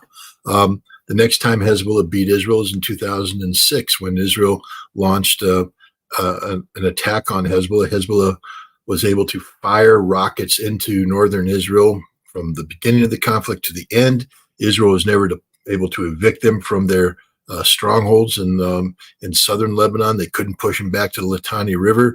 Israel bombed the hell out of Beirut, bombed the hell out of southern Lebanon, didn't break the will of the resistance in the end. Israel lost this conflict, not because Hezbollah defeated them, but because Israel, who said they are going to, this is it, we're going to destroy Hezbollah, couldn't.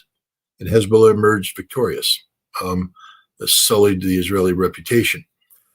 Israel and Hezbollah have been dancing around each other ever since then. Hezbollah, though, has been preparing to fight the major conflict with Israel. And it won't be like any of the previous conflicts. It'll be designed to take the fight to Israel. Israel also has been preparing, but the Israeli method of warfare, in many ways, paralleled ours.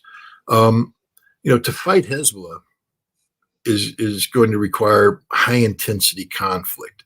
That means that infantry is going to have to close with and destroy their enemy through firepower maneuver. It's going to get close, it's going to get bloody, it's going to get ugly, and Israel's going to lose men. And politically, Israel isn't a nation that historically can absorb losses of this nature. So Israel has built a military that places an inordinate amount of emphasis on technology. From their Merkava tank to their armored fighting vehicles, to their Air Force, to their intelligence collection. The whole thing is geared around being technologically superior to their opponent, and then using this technology to impose their will on the opponent. The thing is, Hezbollah is sort of matching Israel technology for now. Yes, they don't have F-35s, they don't have F-20s, they don't have F-15Is, they don't have the F-16 modifications. But what they do have is a whole bunch of precision-guided long-range missiles. They can hit Israel from top to bottom, from left to right. When I say a whole bunch, I mean a whole bunch. They also have sophisticated air defense. They have sophisticated shore-to-sea anti-shipping missiles. And they have the ability to fly drones over Israel and take photographs of Israel's most sensitive sites and turn those photographs into targets for these missiles. That's the war that Hezbollah has been preparing for. Hezbollah has also been preparing to inject tens of thousands of troops into northern Israel so that the battle won't be fought in southern Lebanon. The battle will be fought in the towns and villages of northern Israel. And Hezbollah expects to be able to capture northern Israel, to take Galilee, to isolate the Golan Heights. That's the war that Hezbollah has been preparing for. In 2022, 2023, Israel did two successive training exercises. I think the one in 2023 was called Operation Chariots of Fire. These are exercises designed to stress test the Israeli Defense Force, working under the premise of what happens when it goes all bad at once. What happens when we're at war with Hezbollah, Iran joins in, Syria joins in, the Iraqi and Syrian militias join in, everybody joins in on this. How can we defeat them? Do we have the resources necessary to defeat them? Short answer is they found out they didn't, that at a minimum they would need massive American intervention, and America's like, we don't want to do that. So Israel already knew up front that if everybody attacked them at once, the Israeli Defense Force didn't have the capacity to win. But the important things about these two exercises is that when Israel was talking about when everybody attacks it at once, they never once thought that Hamas would attack Israel from Gaza. they thought at worst what would happen is you'd have sort of a expanded intifada, that the West Bank and in Gaza would have to be suppressed using standard police things, but there wouldn't be a major diversion of military resources. And yet, after October 7th, Gaza became the main front. Hundreds of thousands of reservists mobilized, dedicated, majority of the Air Force committed, majority of everything committed to Gaza. And then they want us to talk about expanding the conflict into Hezbollah. As things stand, Israel has fought a war now that it wasn't prepared to fight. Israel, like the United States, wasn't about large-scale, high-intensity conflicts. It was about short, sharp engagements where they can impose their will using overwhelming firepower and technology. Well, the fight with Hamas has gone on for, 9 months now. Israel has worn itself out. Its army is exhausted. The morale is very low. Logistically, these tanks are broken down. They're running out of spare parts. They're running out of ammunition. So now we're talking, I remember in these two exercises in 2022, 2023, Israel lost, but they lost with a fresh army at the start, with everything where it needed to be, and they still lost. Now they're talking about going into Lebanon, triggering the very conflict that they exercised for 2 years and lost, and doing it at a time when their military is already defeated, crushed, demoralized, not ready for this fight. They don't have enough troops. The troops don't have enough ammunition. The tanks aren't maintained properly. So that's the reality of this thing. And the Israeli Defense Force knows this. This is why the Israeli Defense Force is telling Netanyahu, no, we don't want to do this. This isn't. And I think Netanyahu is going to have to respect this, because this is about the existential survival of Israel. Israel will not survive a major ground war with Hezbollah that Iran gets involved in. It will be the physical destruction of Israel. It doesn't mean that Israel isn't going to physically destroy southern Lebanon and Beirut. They will. Israel has a lot. But this is going to be a war of attrition fought on a scope and scale that's never been seen in the Middle East before, with a level of intensity that are orders of magnitude above this. The violence will be horrific. Both sides in a rapid meat grinder operation, seeing who can wear down what first. Hezbollah seeking to take out Israeli airfields to prevent Israeli aircraft from taking out Hezbollah launch sites. So there's going to be huge exchange of fires, and one side is going to achieve fire superiority over the other, and then suppress, and then you get fire supremacy, and then they're just going to wipe everything out. My money's on Hezbollah getting the fire superiority over Israel, because Israel's Achilles heel is, of course, these airfields.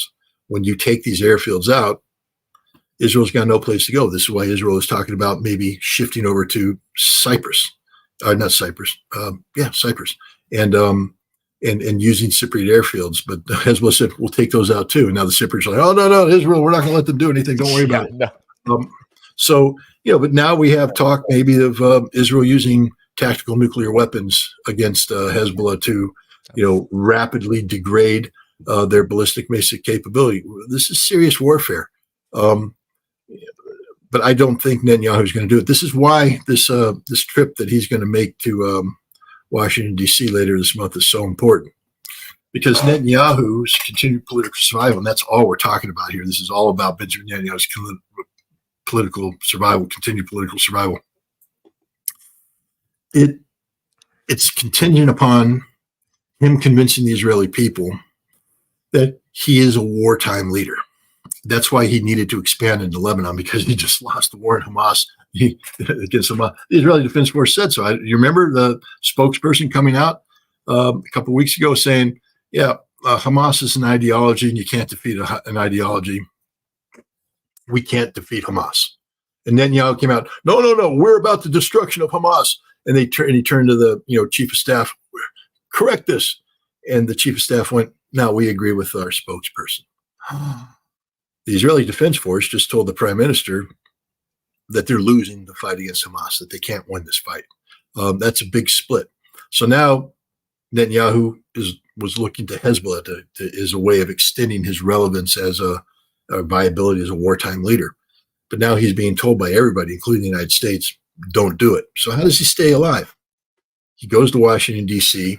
He gets invited to speak before the Congress. He gets more than 55 standing ovations. That's the goal that's been set by Mike Johnson, the speaker. We're going to give him more standing ovations than the last time he was there. Wrap himself in the American flag and return to Israel saying, I am the anointed one. America has said that I am the man to lead Israel through these difficult times. And the Israelis have become so addicted to, being linked to America that, Netanyahu believes that they will say, oh, okay, we'll forgive you all the sins of the past and accept you. So that's where we're at right now. This is all about, unfortunately, Benjamin Netanyahu's political strife. It's not about dead Palestinians. I wish it was. Yeah. But the Lancet's numbers, it's undercount. It's undercount, but it's not just that. But too many people. It's a meaningless number. We stopped caring. We're numb to it. I heard you earlier on Judge Napolitano. I was thinking, numb. You were saying, we stopped caring about it a long time. Not that we don't care, but it's just like, how many horrific photographs can you see before you go, I've seen this before? Well, you haven't. This is a fresh one, but I've seen the same thing. Because you know what? A 2,000-pound bomb will shred a body in about the same way each time it's dropped.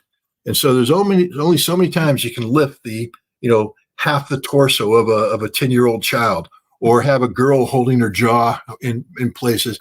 You see that mothers wailing over dead children wrapped in shrouds. So we say 186,000, it just becomes a number now. We're immune to it because we're exhausted. There's fatigue. That's the tragedy of that. The Hannibal directive.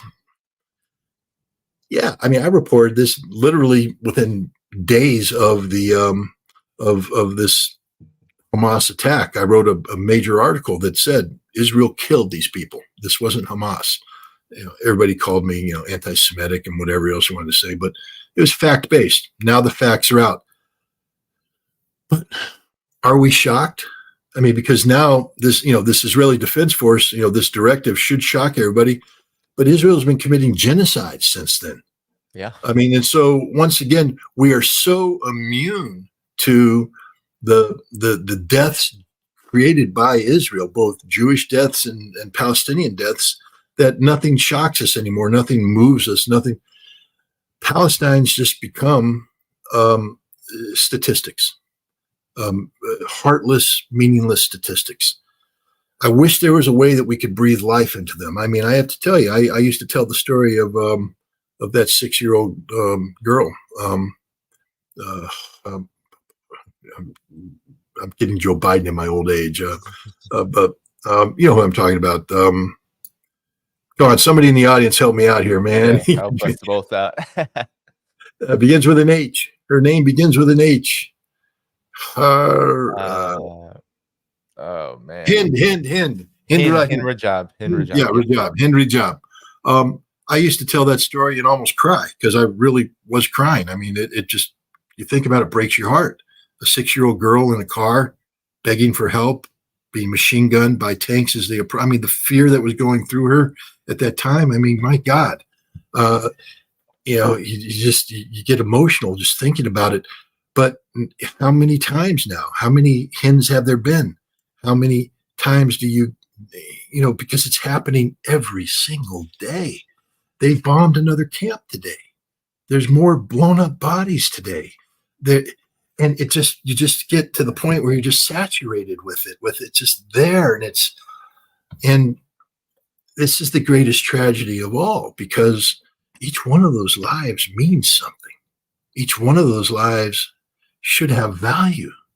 But what we've done is we've just turned them into empty, soulless statistics. I mean, this number, 186,000, should literally shock the living poop out of everybody. I'm trying to use right language. But, the point is, we should be standing in the streets screaming. We should be pounding down the doors of Congress. Joe Biden shouldn't get a peaceful night's sleep. He says he wants to go to bed at 8 o'clock. Bull. Let's go out in front of the White House and let's get on the bullhorns and keep that old man awake. Give him nightmares about this. Mm-hmm. Nothing. Now, I know there's people out. I say nothing. I know there's people out there who are doing something about it. The students were doing something, but where are they now? I mean, I know it's summertime, but has the issue gone away? It's only getting worse. Right. What we do know is, the counter punches that the Zionist entity was throwing at anybody who dared challenge the October 7th narrative, like me, is, oh, you're forgiving rape, you're forgiving murder, this, that, baby killers. It's all a lie. Everything Israel says is a lie. It's that easy, ladies and gentlemen. They haven't told the truth about anything officially, the Netanyahu government. You have individuals in the system that will come out and say the truth, but the government hasn't. And the American establishment likewise hasn't told the truth about anything. I don't know how many times I have to hear liars say, I've seen the movie and it moved me. I saw the death of the raped women, the dead babies. You didn't see anything. You're making it up because we know it's a lie. We know it's a lie. Oh, they massacred those poor people at that outdoor music festival. Yeah, they did. They being the IDF, we now know it. It's not a question. Hamas did not kill those people. We now know, and Israel Haaretz has acknowledged it. It was the IDF that came in, exercising the Hannibal Directive, that slaughtered those people. And here's the other thing that nobody's talking about, Danny. They knew that attack was coming. Right. The Israeli intelligence services had been tracking this for some time now. The decision makers, the local area commanders, the division commander, why in God's name did you sign off on a music festival adjacent to Gaza when you knew the date of the Hamas attack? Why would you allow them to be out there on the day that Hamas is coming across the border? I mean, this is, the Israelis are incompetent. They're liars. They haven't told the truth about anything. These women were not raped. These babies were not beheaded, but they were murdered. They were slaughtered by the Israeli Defense Force. All those stories that were told about the hostages, remember when they came out, it was, oh, the hostages were released. And then they put the camera in front of them, the microphone. Yes, and they would start talking about how well they were. As we're being driven into Gaza, the helicopters are shooting at us, killing my people. Or we're in the kibbutz negotiating with the Israeli forces, and suddenly the tanks open up and kill everybody. I was the only survivor, and you're sitting there listening, going, "Hey guys, why aren't you paying?" And they're like, "No, Hamas is murdering, raping, killing babies, ripping heads off, doing horrible things." Did Hamas kill innocent civilians on October 7th? Yes. I've seen the videos. I'm sure you have too, Danny. Bad things happened. They launched a military raid. Let me just tell you right now, when we, the United States of America, moved into Germany, study the Battle of Aachen, study some of the other battles as we started to take German towns. Look at how we fought. We'd enter buildings and we would just clear, because by that time, we just didn't care anymore. Our soldiers were exhausted. The war was coming to an end. They'd kick down a door, come up a hallway, go into a room, throw a grenade, enter, shoot. Family of 7 dead. They didn't care. They were damn Germans. It didn't matter. They go on and they clear every building. They killed a whole bunch of Germans that way. Is it the right thing to do? No, it's horrible, but it's war. Hamas launched an attack, an audacious attack that required them to seize specific terrain features, including crossroads. So they set up a roadblock and they have to assert their authority. Cars come into that roadblock, they open fire on the cars and they kill what's ever in the car. Some of them are civilians. Marines did it in Iraq. How many Marines were at checkpoints and as Iraqi families were fleeing the fighting, came up to the checkpoint too fast, and the Marines opened up and killed everybody inside the car? Not because they're evil, because it's war, because bad things happen to civilians in wartime. They're the most vulnerable segment of society. They get caught in there. Hamas came in and killed some civilians. There's no doubt about it. But the level of death and destruction that Hamas inflicted on Israel pales into insignificance compared to the level of death and destruction wrought by the IDF on their own people, the people they're supposed to protect. They killed them because they didn't want them to be taken prisoner by Hamas. That's the truth. The IDF slaughtered slaughtered those party goers at that outdoor festival. They slaughtered the people in the kibbutz, slaughtered them, straight up slaughtered them. And that's the truth. Yeah. And, sometimes I get criticism for this, but, I think that there's something psychological going on. I think there will be a lot of people outside of Congress protesting Netanyahu's visit. There's no doubt about that. But there is something psychological going on. There are studies that show that when there's a certain amount of money, we're talking about like billions, the U.S. military budget or the bailouts to banks, when we're presented with that number, we have no concept of it. Not even the people that benefit the most from it really have a concept of what that number is. 800 billion, a trillion. No concept. It's irrelevant almost, and we become numb to just how much money that is, and et cetera. With something as horrific and of course traumatic as genocide, it's that times many more. Many more degrees. It's a lot of people are becoming numb to this kind of constant carnage, because how can people, especially people who are not experiencing it, like conceptualize what this is anymore? Like it is something that I think a lot of people, especially in the West, while there's anger, there's a lot of I think a lot of public opinion on the Palestinian side, it still leaves, I think, a lot of people speechless, not knowing what to do. And here on this channel, I try to focus a lot on the resistance, which is my last question to you, Scott, on this topic, because I find that to be really the glimmer of hope. Yes, people fighting in the collective West on the side of Palestine, I think that's very important. And I hope that it gets to the point where it actually leads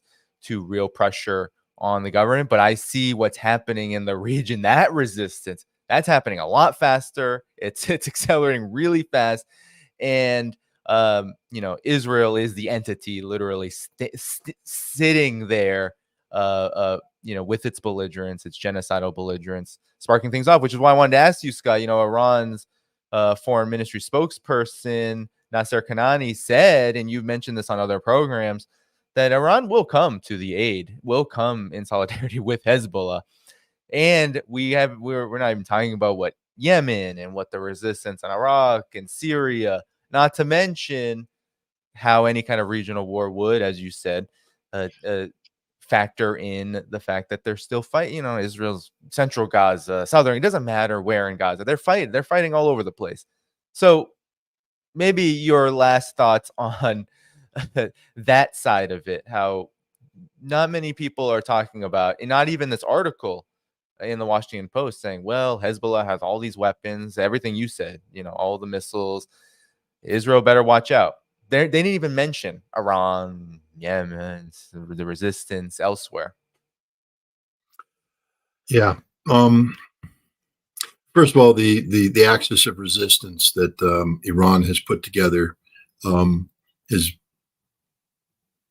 I think history will show that it was very effective at doing what it was intended to do, which was to contain and undermine the Zionist entity known as Israel. And I say that because, I don't want to sound like a propagandist, but the axis of resistance has been accurately defining Israel for some time now. The world has just now woken up to the reality of Israel. It's an apartheid state governed by horrible racists who have perverted a religion into a genocidal, maniacal state that has no legitimacy, none whatsoever. Israel does not have a right to exist, nor should Israel be allowed to exist. And the good news is, because of the axis of resistance, Israel is, I believe, on its deathbed. Now, Israel can choose to die one of two ways. They can go to war against Lebanon, against Hezbollah, in which case they will be physically destroyed by Hezbollah, by Iran, by other powers. Israel cannot survive that which is about to rain down on them. It's a very small country, made even smaller when you realize that the critical infrastructure necessary for sustaining the state are located in very few locations that are known to Iran and Hezbollah. that the Israeli air defense shield, it cannot defend it. Hezbollah will take it out, and then Israel will be laid open for this attack, and the attack will be devastating.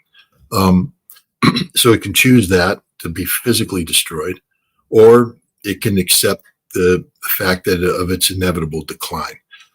The thing that makes Israel work, and I know because I've been to Israel many times. I was in Israel in the 1990s. Beautiful country, beautiful people, lovely infrastructure, and you can be sucked into this notion of the land of milk and honey. I mean, it's paradise. Everything works. It's a wonderful place to live. You can see yourself raising families there, future generations of, Israelis. But they're not the kibbutzniks of the 50s and 60s or even the 70s. The Israelis of today are sort of a spoiled class of people. They expect the good things in life. They expect, to get the high-tech jobs where they can wear fancy clothes and they can just make money on the phone and all this kind of stuff. You bring in those Thai workers and those Filipino workers and those lesser people to do the menial labor, but the Israelis sit back as sort of the overlords in this state. For that to work, there has to be peace. And of course, that was the whole purpose of the Abrams Accords that the Trump administration was negotiating between Israel and the Gulf Arab nations to basically get the Arab world to recognize the state of Israel, to have diplomatic relations and begin to cooperate in creating this regional economic engine that had Israel as the heartbeat of it. This made Israel even more financially viable and sustainable and important. And then it became even a better place to live. More Jews would come to it, and then they purge those silly Palestinians out of there, because the thing about the Abrams Accord is that nobody was talking about a Palestinian state anymore. The West Bank settlements were just happening. The Palestinians were screaming bloody murder, and everybody was pretending it wasn't happening. Gaza was just there, this festering cesspool of a nation that Israel sought to buy off by opening up the border and letting thousands of Gazans into Israel with work permits to earn money off of the Israeli largesse, take that money back to Gaza, sort of a bribe to keep those Gazans, sufficiently appeased. That was what Israel was doing. After October 7th, everything changed. Today, Israel's economy is just an absolute disaster. The port of Eilat is in bankruptcy because no ships can go there because the Houthi have shut down shipping into the Red Sea and the Gulf of Aden and the Bab el-Mandeb Straits. I mastered that term already. So they're wrecked. Haifa, Hezbollah just basically put Haifa on notice that you're going to cease to exist if there's a conflict. We know everything about where Haifa is. Just a little story from the Gulf War. The initial Iraqi Scud missile strike against Israel that took place, I think, on the night of January 17, 18, they fired several missiles against Haifa. And one of the missiles landed very close to an ammonia plant. Had it hit that and the plant exploded, it would have released a cloud that's the equivalent of chlorine gas that would have come down on Haifa, settled in, and had the potential of killing tens of thousands of people. That it was that close. The missile barely missed from that happening. And that's because the Iraqis were aiming at an area. The Scud missiles weren't very accurate. They were just firing, saying, hit anything in Haifa. And they almost hit the thing in Haifa that could have destroyed Haifa. Hezbollah knows every single target in Haifa. They know the ones of importance, the ones of military value, political value, economic value, and they'll be able to hit them with precision-guided munitions. They will take Haifa off of the map.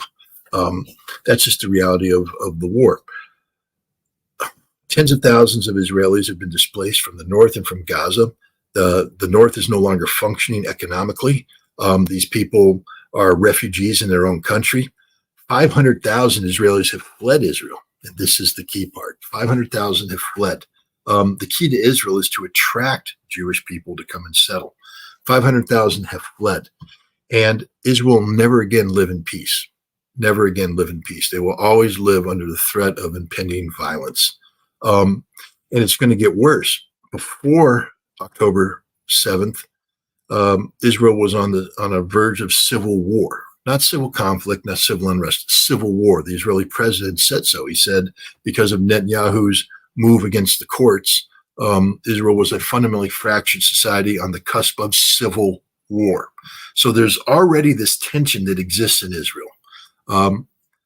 What happens when Israel, once this conflict is over, the world starts pressuring Israel about a two-state solution? Because Israel can't, it's going to happen that they're going to move in that direction. Israel will be called upon to dismantle the West Bank settlements. That is an inevitability. It's going to happen. And when they do that, there will be a civil war in Israel.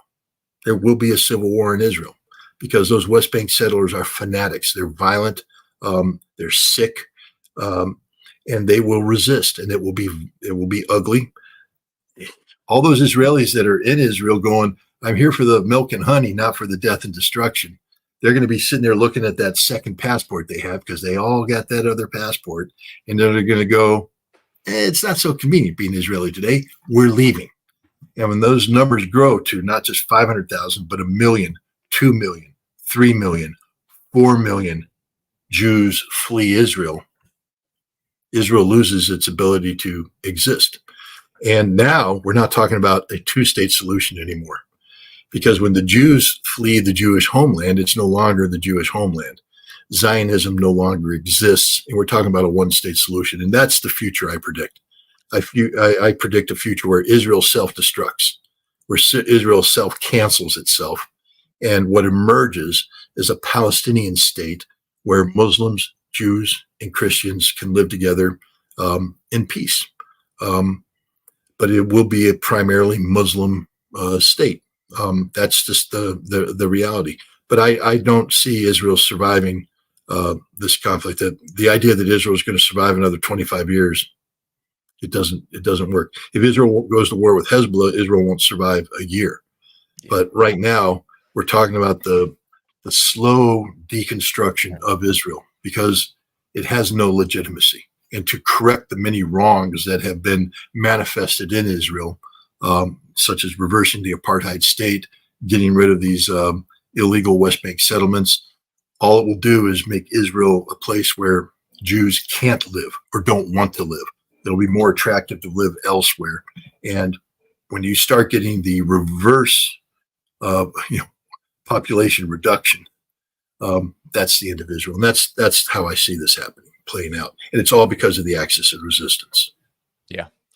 I mean, I can't imagine the levels of depopulation that would occur if Israel ignited this larger war with Hezbollah, and Hezbollah actually does rain 1,000 missiles in 2 hours on Tel Aviv. I mean, we're talking it's a really quick turnaround there. But okay, so Scott, we've spent a lot of time together. We had a lot of generous super chats. I had a really, I think, legitimate criticism from a YouTube member who said, generally with guests, I am not reading super chats, and I do want to reverse that. There are a lot of questions in these super chats, and I think it's a legitimate criticism because super chats are very important to YouTube channels. They show that viewers are supporting the channel and supporting all of the work that's happening here. So very legitimate criticism. I want to thank Hussein, who's a YouTube member, for bringing it up. A lot of questions, Scott, in the super chats. So I want to give you the option if you want to answer them in any extensively or just a minute or less, or however you want to do it, or you don't want to, that is fine. But I do want to just go through them if that's all right. There's one at a time. Yes, there's 38. Not all of them are questions, though. So here we go. So Hussein, who's also a YouTube member, said, Scott, should BRICS forbid NATO countries to join? No, BRICS should invite any nation that wants to join, with the understanding that once you join BRICS, your policies have to conform to the standards set by BRICS. But Turkey's a NATO country. Right. They're inviting Turkey. That's good. Look, if the objective isn't to create a bipolar world, an us versus them world. The objective of BRICS is to create a multilateral world, a multipolar world. And that means that you invite everybody into the tent. Indeed. And the whole no block mentality that both Russia and China have, but really all of BRICS has adopted. It's written all over their documents, and just the fact that if you just do it, then it kind of serves the purpose. NATO becomes less and less powerful in any event. So Hussein again asks, how many human lives have Ukraine and Russia lost? It's considered to be a national secret on both sides, but we can, roughly speaking, I would say that Ukraine has probably lost more than 600,000 dead. Russia has indicated that the ratios, Vladimir Putin a year ago spoke of a 10-to-1 ratio. Most recently in St. Petersburg, he spoke of a 5-to-1 ratio, which implies that the fighting's getting even more difficult. So if we blend those two numbers and come up with a 7-to-1 ratio, Russia will have lost approximately 100,000 troops, maybe something less than that, 80,000, 90,000, but still a big number. I want to remind Americans or the world that America fought in Vietnam for 10 years and we lost, 58,000. Russia has come close to doubling that number in 2.5 years. This is an extraordinarily bloody war, a very dangerous conflict. And both sides have suffered huge human losses, but Russia is able to, remember, Russia is bringing in 30 to 40,000 troops a month. Ukraine is struggling. So Russia can sustain this conflict far longer than Ukraine can. And then Hussein again, who's been a member for 1 month, just says geopolitics and war better understood with the map. Nice to see an internal. Well, maybe I am not a map guy myself, but perhaps we can get someone on here who is. Thank you so much, Hussein. So here we have. Hussein knows I was playing with. I love maps. I mean, I used to collect maps. That used to be my my hobby in the Marine Corps. Is I would just collect maps of every contingency area in the world. I'd spend hours just pouring or memorizing maps, staring at maps. I was the ultimate geek. My wife's like, "What are you doing?" "I'm studying this map." And I would collect maps. I'd go to national parks and get their maps and I just love looking at maps. I love everything about a map. And maps are very valuable. What we did in the intelligence business, we did what's called intelligence preparation of the battlefield, which is basically a map study where you do different overlays of line of communications. You determine where the best place to place your communications, where your best avenue of approach. You study the map, and it's interactive in nature. And so I was thinking about doing a podcast that I called Spot Rep. That's a military term, Spot Rep, situational report, that would be interactive map based. And then I started looking at what it would take to make the maps and all that stuff.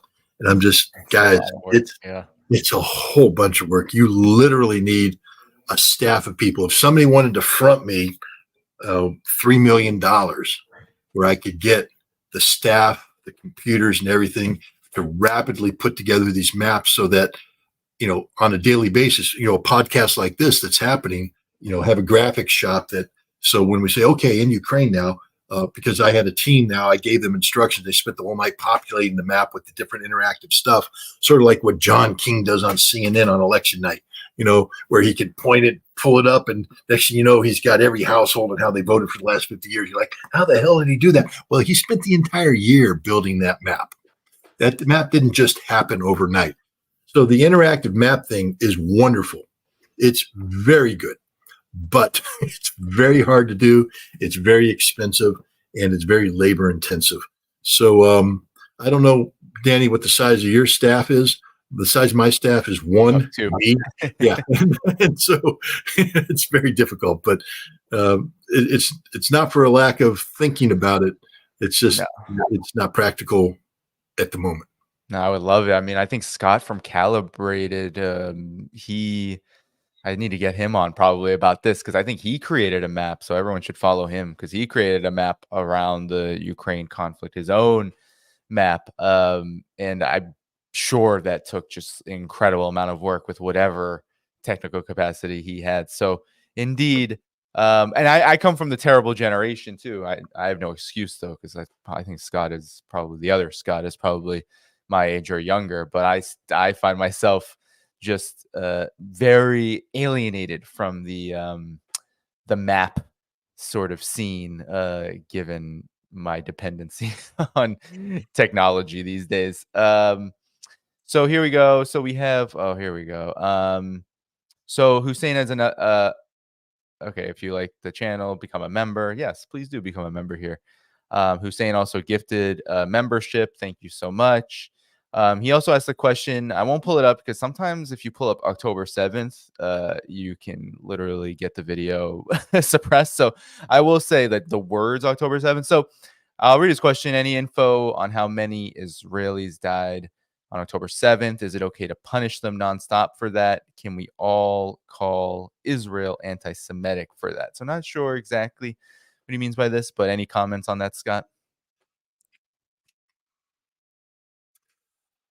I think we have a good shot at coming up with a rough until we have, here's the other thing that the Israelis did is they cleaned that site up and they put those bodies in the ground. So it's one of the greatest crime scenes ever. And did they go in there with the forensics, take the photographs, each body diagrammed out where the bullet went in, went out? Did they find the bullet, or did they just come in and take the bodies and bury them? So it's tough to say because the evidence of the death went into the ground with the body. But we, when militaries act, there are records of this action. There are levels of ammunition expenditure. Attack helicopters have videos. Troops file after action reports. There's a whole bunch of reports out there about what happened on October 7th that are, contain, the basic information. And it hasn't happened so long ago that people's memories aren't fresh. And at some point in time, when this war ends and people are able to start doing the kind of oral history to interview people and then get the documents necessary to back it up, I think you'll be able to come up with a very specific number, but right now, I think we have to go with basically, the notion that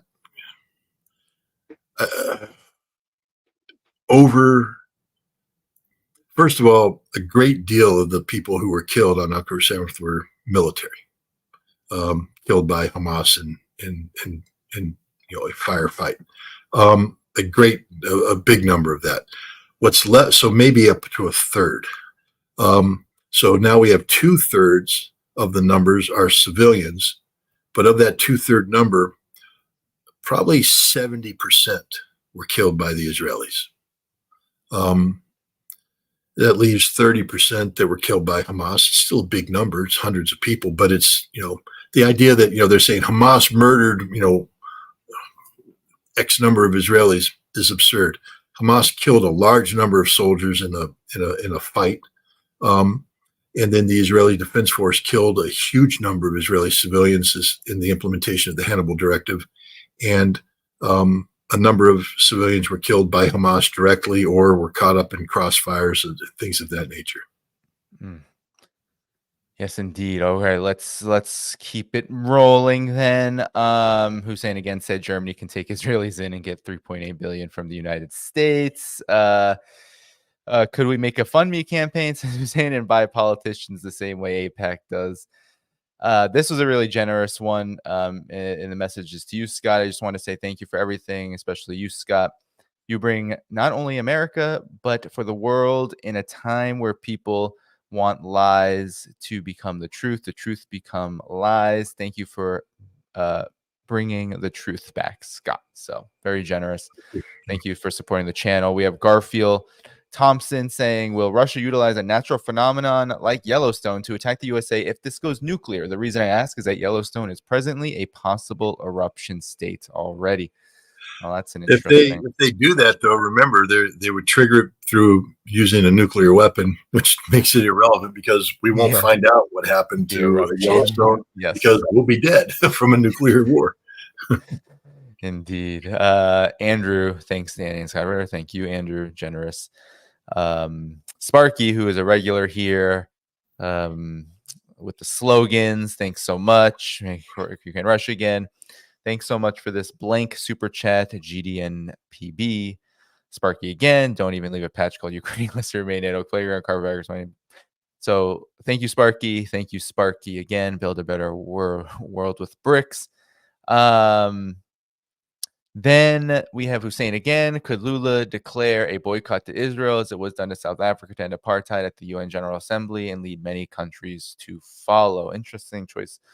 Well, I mean, good. I mean that's a possibility. We'll see what happens. The September is approaching, and that is when the General Assembly, the debate takes place, and these leaders will be coming, and we'll see what happens. Yeah. We have Amelia 30 says, Dan, love your work, and Scott. Thank you so much. We have Sparky again. How scary is Kamala Harris? Putin on the fence about invading Ukraine until he heard Kamala's speech at the Munich Security Conference. No comment. No comment.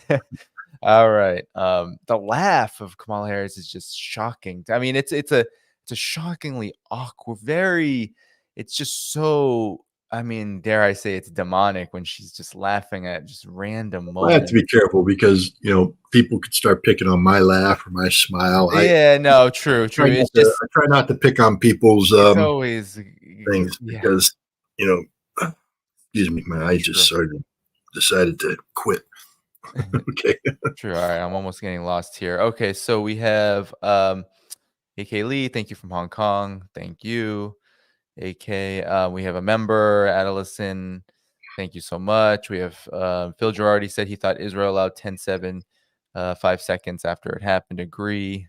Marty Patterson. That's a more complicated one. I mean, you said to answer the question, so if you want, you don't have to. Complicated problem. Long story short is that there was a time, first of all, what happened on October 7th is almost an exact replication or repeat of what happened in 1973 during the Yom Kippur War. If you remember that conflict, some of us were alive. The Israelis had received a whole bunch of intelligence that the Egyptians were planning this attack and they were going to attack across the Suez Canal, do the whole thing. The king of Jordan, I think, was calling up Golda Meir, warning her the Egyptians are going to attack. But the Israeli leadership had blinded itself through what they called the conception.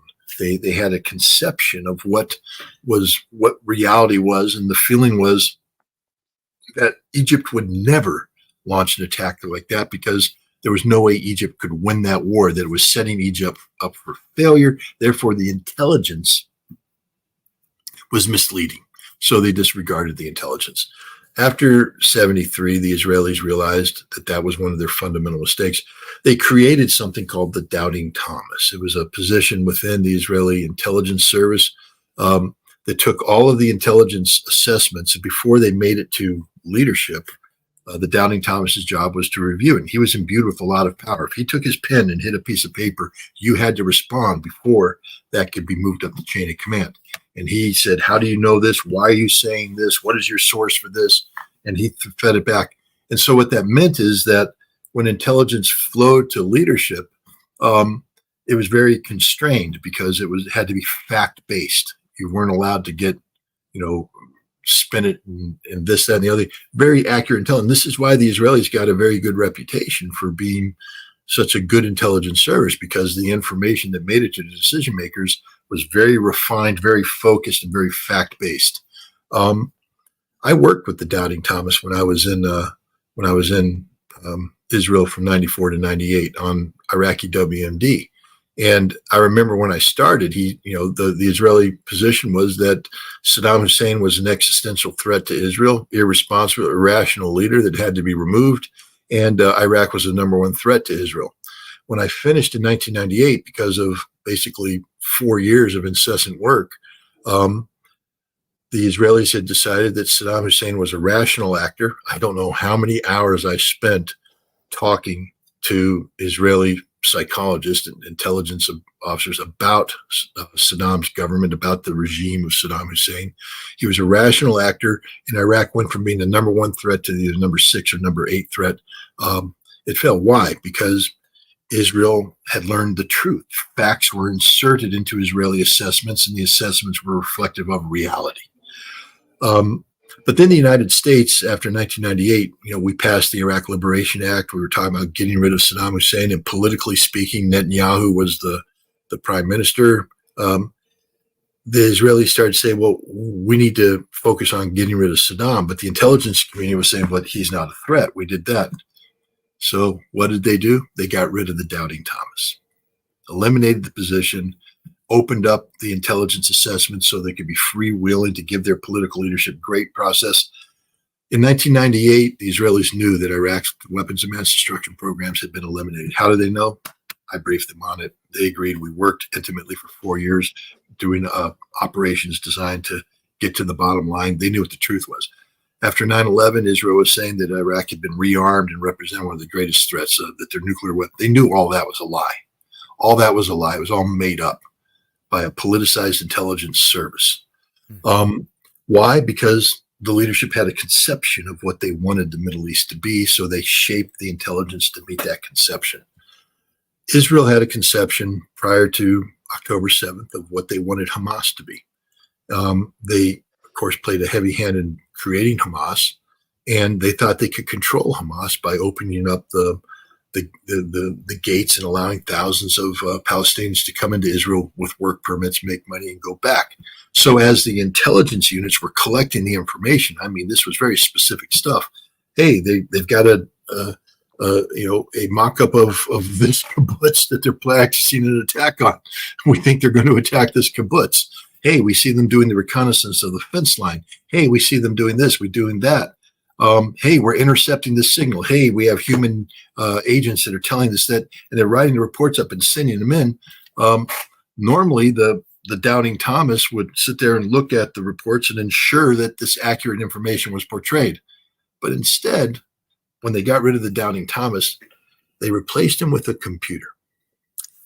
And the Israelis have bragged that I think they said in 2021 they did a military conflict against Gaza.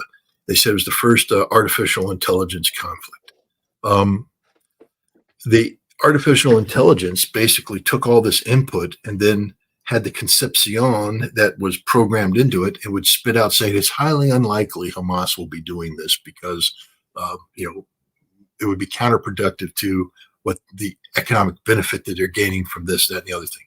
And the political leadership went, yay, look, no threat. So as these guys are screaming that Hamas is getting ready to come over the border, and look, on the night of October 6th, literally the intelligence collectors around Gaza were screaming at the top of their voices. They're coming. This is happening. We hear the vehicles. We see it. And there was a meeting of the Israeli leadership, and they were looking at the reports, and they literally went, because what they should have done is all hands on deck, cancel all leaves, all lights on, stand to, prepare to repel borders, mobilize, get everybody up and out of the barracks, line up with your guns, ready to fight. That's what they should have done, because that's what the intelligence was saying needed to be done. Said, nah, it's a holiday. Let everybody stay at home. Let the people stay in bed. We'll talk about it in the morning. But when the morning came, they were already over the fence. Now, Phil Giraldi and others have said, and it's not illogical, that this is proof that Israel wanted this attack to take place. But when I look at the pictures, I'm more conditioned to believe in incompetence than I am to believe in conspiracies, because conspiracies require a lot of coordination and intelligence. And I've just found over the years that there's not that many smart people out there. Oh, I'm also They're, saying there's a high likelihood for failure too in yeah, actual conspiracies, because it's not as if the the adversary is not equipped with intelligence and with there's a high likelihood for failure with yeah, it's just too complicated, too many moving parts. But being stupid and incompetent is pretty easy. And I'm a big fan of lazy. So I'm a big fan of the human reality. We tend to be lazy. We tend to be ignorant. We tend to be stupid. And that's what happened here. The Israelis became overly addicted to technology. And one of the technology addictions was this artificial intelligence, this computer that would be spitting out the different results. I'm old school. When I was trained as an intelligence officer, we had a giant Cray computer, giant supercomputer that the NSA would buy time for to break codes, that you had to be at that level, you know. So my supercomputer was between this earlobe and this earlobe right here. This old brain right here was my supercomputer. And they trained me to think and to bring in data. And I had to keep it simple because you can't overwhelm me with information. So I would get focused on what really was important. The essential elements of information would be focused on, and I'd come up with solutions, fact-based, simple solutions that I would brief my command on, and they would take action. And we tended to do okay.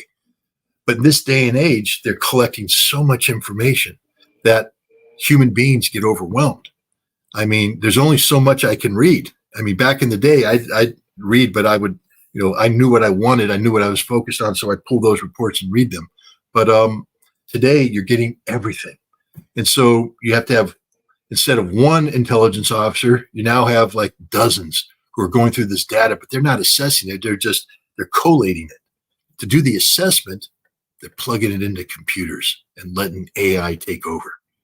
And AI is always corruptible because it's only as good as, they talk about self-training AI and all that kind of stuff. No, it's literally the prejudice. Look at Google's experiment. You remember that one?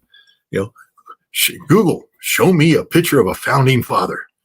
And there's a black George Washington. And you're like, how the hell did that happen? Because somebody programmed in, the way this computer was supposed to think. And somebody programmed in the conception that you had to have Hamas not willing to do something because of the incentive of workforce going out and working in. Incompetence, laziness, sloth, whatever. But I don't see the Israelis actually saying, we're going to let Hamas do this horrific attack. And, because the other thing is, if they knew this was coming, why weren't they better prepared? Yeah. And the thing is, too, is also Israel, public opinion is not on the side of what's happening. And I think the Israeli political class knows this. So why need the false flag, right? Like, why? Oh, is it for public opinion? The United States already thinks of Hamas as terrorists. It's not as if there couldn't be a justification for even just getting it started. If you just get a war started, then Hamas has to fight back. There doesn't need to be this whole okay, we need the whole world to come around. I don't believe that was necessarily needed for Israel to start something. And then if Israel started something, then Hamas has to fight back anyway. So I do think that just given how successful the operation was, as you have often said here, Scott, a false flag just feels, I think it also feels diminishing to the Palestinian side, which kicked some major butt, and hence why we are in the situation we are in, as both tragic and perhaps, kind of world changing as it is. So in the interest of time, though, Scott, how about we only do now, because I feel like people want to keep you on, so that they keep sending chat. So only new folks I will read from now on. So sorry for those who have given many super chats, and I've already read yours before this. But here is Studio Rainer, who asks, actually, sorry, this is a really generous one. Is Israel having nukes the most dangerous international situation since the Cuban Missile Crisis? No, and I'll tell you why. Because Israel's nukes can't trigger a global nuclear Armageddon. Nuclear war between the United States and Russia is the one that can end the world. Israel's nukes are a regional problem, and it's a problem for Israel. If Israel used nukes against Lebanon, I personally believe that the Muslim world will not rest until a nuclear weapon hits Israel. And we already know that there is a Muslim nuclear bomb in Pakistan. And I just personally believe that one of these Pakistani weapons will find its way into the hands of somebody able to deliver it to Israel, that there will be revenge. But that's the limit of Israel's nuclear threat. I also think that Israel isn't in a hurry to execute the Samson option. And I also believe that as Israel starts to fall apart, the South African model will come into play. Remember, South Africa was a nation that built nuclear weapons. But South Africa voluntarily disarmed as it became apparent that white South Africa was over. Once the writing's on the wall for the end of the homogeneous Zionist entity, I think that Israel will say, well, we can't allow these weapons to be controlled by Palestinians or something, and they'll voluntarily go through the process of disarmament. And that's the direction the United States should be heading in terms of our policy with Israel, is to seek the voluntary disarmament of Israel's nuclear arsenal.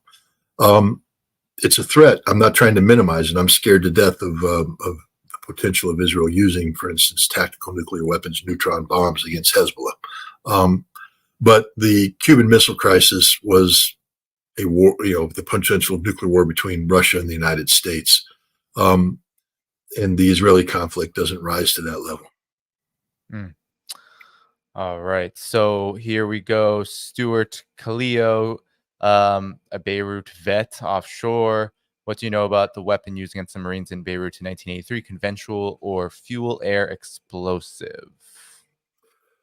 Well, Stuart, first of all, thank you for your service. 1983, I was in college. I was an officer candidate, but I wasn't commissioned, and I didn't have access to information. I know a lot of Marines who were on that pump, especially Marines. I know a lot who were on the Golden Pump. The one that went to Grenada and then got to go to Lebanon, and so they got their combat action ribbons in, all that good stuff. But it was Tim Garrity's battalion that got blown to hell. My understanding is it wasn't fuel air explosive, that it was a ammonium nitrate bomb, a fertilizer bomb that went off or something of that nature, but not fuel air explosive. The truck just happened to penetrate into the building when it went off. There's been interviews of the Marines who were standing guard that day, and they talk about that and the nature of the explosive. But it wasn't a fuel air explosive. Is like a phased weapon. Basically, you're going to come in and you're going to release a vapor that's going to expand in, and then you're going to ignite that vapor. So it's released, and then it's boom, and the rapid expansion of it, that shock wave, is what tears things apart. And we know that. We use that. We've used fuel air explosives. We call them daisy cutters. We would drop them and clear out LZs in Vietnam. We used them to suppress the Khmer Rouge and Koh Tang Island in 1975. We dropped a couple of blue, I forget what we call them, blue 82s or something like that, on the Iraqis during Desert Storm. Now we've turned them into what we call the mother of all bombs, the Moab. We drop it in, but again, it's a phased weapon. It hits, you get a release of either the fuel air, but I think nowadays you can use a powder. It goes out there, and then you ignite that, and it's just a rapid, explosion of that. That's not what happened at Beirut. Whether it was an ammonium nitrate bomb or they had high explosive in there, a combination of the two. I think it was more conventional explosives as opposed to a fuel air explosive.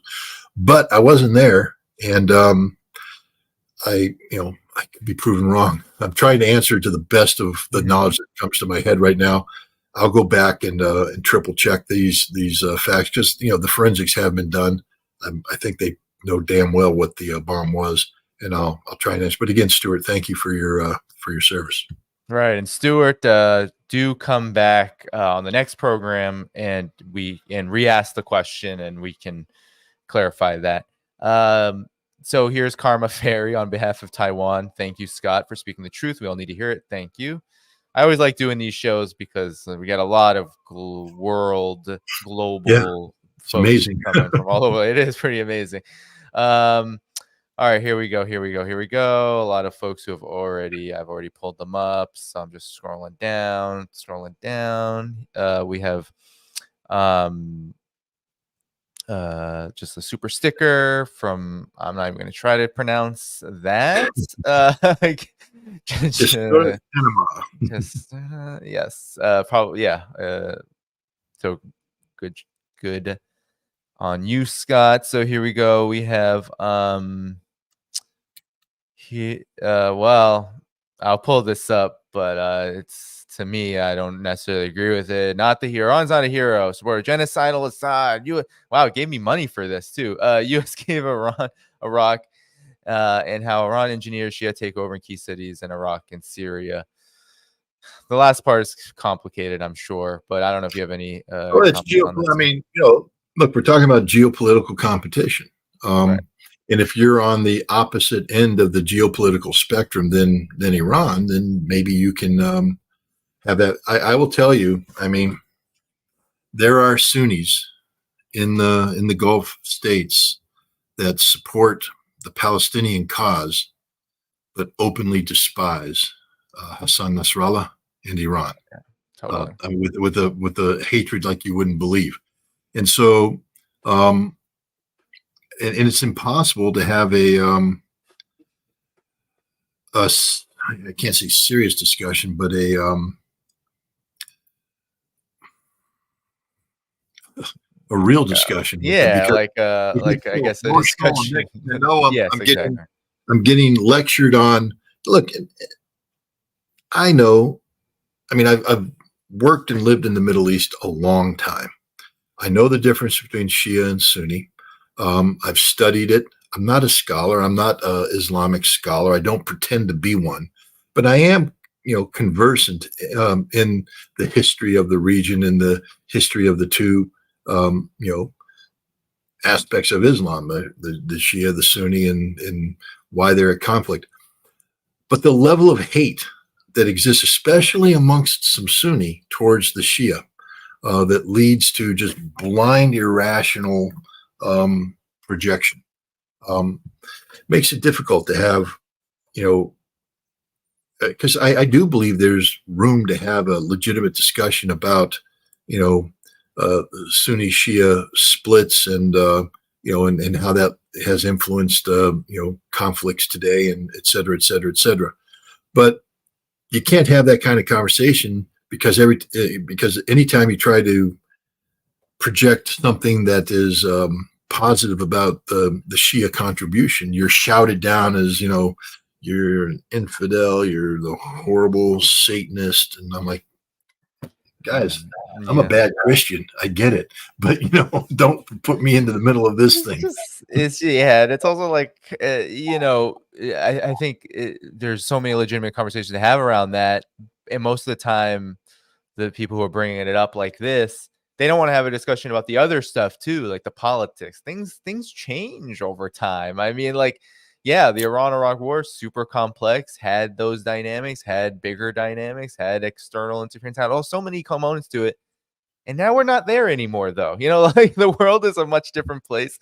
Iran and Iraq's relationship is much different. The relationship with Syria, over and over and over again, much different. So, in any event, let's see if we can get through this. We have Patrick saying, did Saudi Arabia threaten Europe overnight to sell $1 trillion in EU bombs and side with Russia? Said it could damage Europe. Well, what they did is they threatened Europe. Europe is talking about seizing Russian assets. and transferring them to Ukraine. And what Saudi Arabia said is that if that happens, then Saudi Arabia will divest itself of European securities. All right, so let's keep going. Let's keep going. I just need to skip those. Interesting. So Cognite, thank you so much for this. Christian, thanks so much for that. Super chat. Charles Newman, thanks so much. Titan, thanks so much. Sent that twice. Thank you. Tim says, do you think Ukraine deliberately let rockets through just before the NATO summit? Coincidence? Probably speaking No, about I the don't. children's.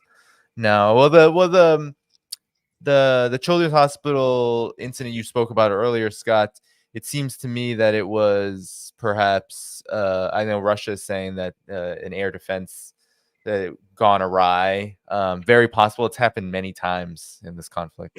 Yeah, I think what happened though is when it happened, I think the Ukrainian leadership went, we need to exploit this for propaganda purposes. Yeah, I do agree with that. I do think that it's like But I don't yes, think they try. they went, oh, let's make this happen. No, didn't plan it. But when it happened, they said, oh, let's see if we can exploit this. Yeah. Yes, for whatever that's worth. Danny, thank you so much. Annie says, insightful reporting. Thank you. Mega John F1. Does the Lebanese military work with Hezbollah, or do they operate independently? Who will defend Beirut airspace if attacked? I was actually listening to Electronic Intifada about this, but continue, Scott. You go. I mean, Hezbollah is a standalone militia. It's its own thing. They coordinate with the Lebanese armed forces. They don't do joint training. They don't do joint operational planning. Hezbollah exists. Its sole legitimacy is as a resistance movement to Israeli occupation of Lebanon. When you go back to the Security Council resolution requiring the militias to disarm, Hezbollah was able to remain armed because it says Israel continues to occupy Lebanon, Shabbat Farms, and that's their reason to exist. The Lebanese army isn't an extension of Hezbollah, and Hezbollah is not an extension of the Lebanese army. Beirut is, Lebanese airspace. The Lebanese, military will defend Lebanese airspace. Hezbollah has some military capacity, but its anti-air capacity is focused on the southern Lebanon area where Hezbollah is allowed to operate because of its status as a resistance movement. I don't know if that was confusing. It's getting late. My brain's not working. Yeah. We are wrapping up right now. That is definitely true. And also, Hezbollah is in the government. It is a political party. It does have. I think the alliance it is a part of, the parliamentary group that it's a part of, is the most powerful one. Not by a lot. I don't think it's a majority, but it's like a plurality. And and so, but I've also heard, I was just listening to Rania Khalek about this. She was saying that, because there's so many internal divisions in Lebanon, a situation like this, who knows, right? It's exactly as you said, Scott. Hezbollah will operate independently because, it's not going to. But an important point is what you just pointed out. Hezbollah is the Lebanese government. They're part of the Lebanese government. They basically are the government. I mean, even though they're not a majority plural, it's like they are the most powerful, most respected force inside of Lebanon. This took a lot of hard work on the part of Hezbollah to achieve this status. And they are committed to the future of Lebanon, not just the future of Hezbollah in isolation, but the future of Lebanon. And so the policies that Hezbollah does, this whole resistance to Israel right now, has to be considered within the context of not just southern Lebanon, but all of Lebanon. So it's a very complicated situation. Oh yeah. All right, and then here's a nice super sticker. Thank you, Dawood.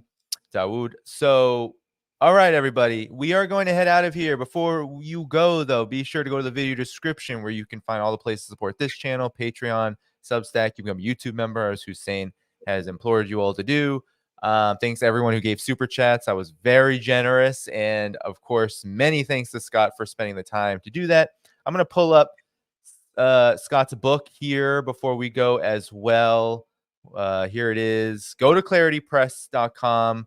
The link is in the video description, right to the book covering Ukraine. Scott Ritter interviews through the eyes of Anya K. There you see, you can even see the price range here of where you get it in various sources. Support this book because you're supporting also Clarity Press, which is a great publisher that supports independent media, independent analysts. One of my articles was published in a book by Cynthia McKinney several years back called How the United States Creates S-Hole Countries. They publish a lot of good authors, as Scott Ritter and Anya Kay are now. And Scott Ritter, you've published with them in the past as well. So do that. All right, everybody. Go to the video description, hit that like button before you go. I will see you all again Friday afternoon with Mark Sloboda. Take care. Good night. Bye-bye. Good night.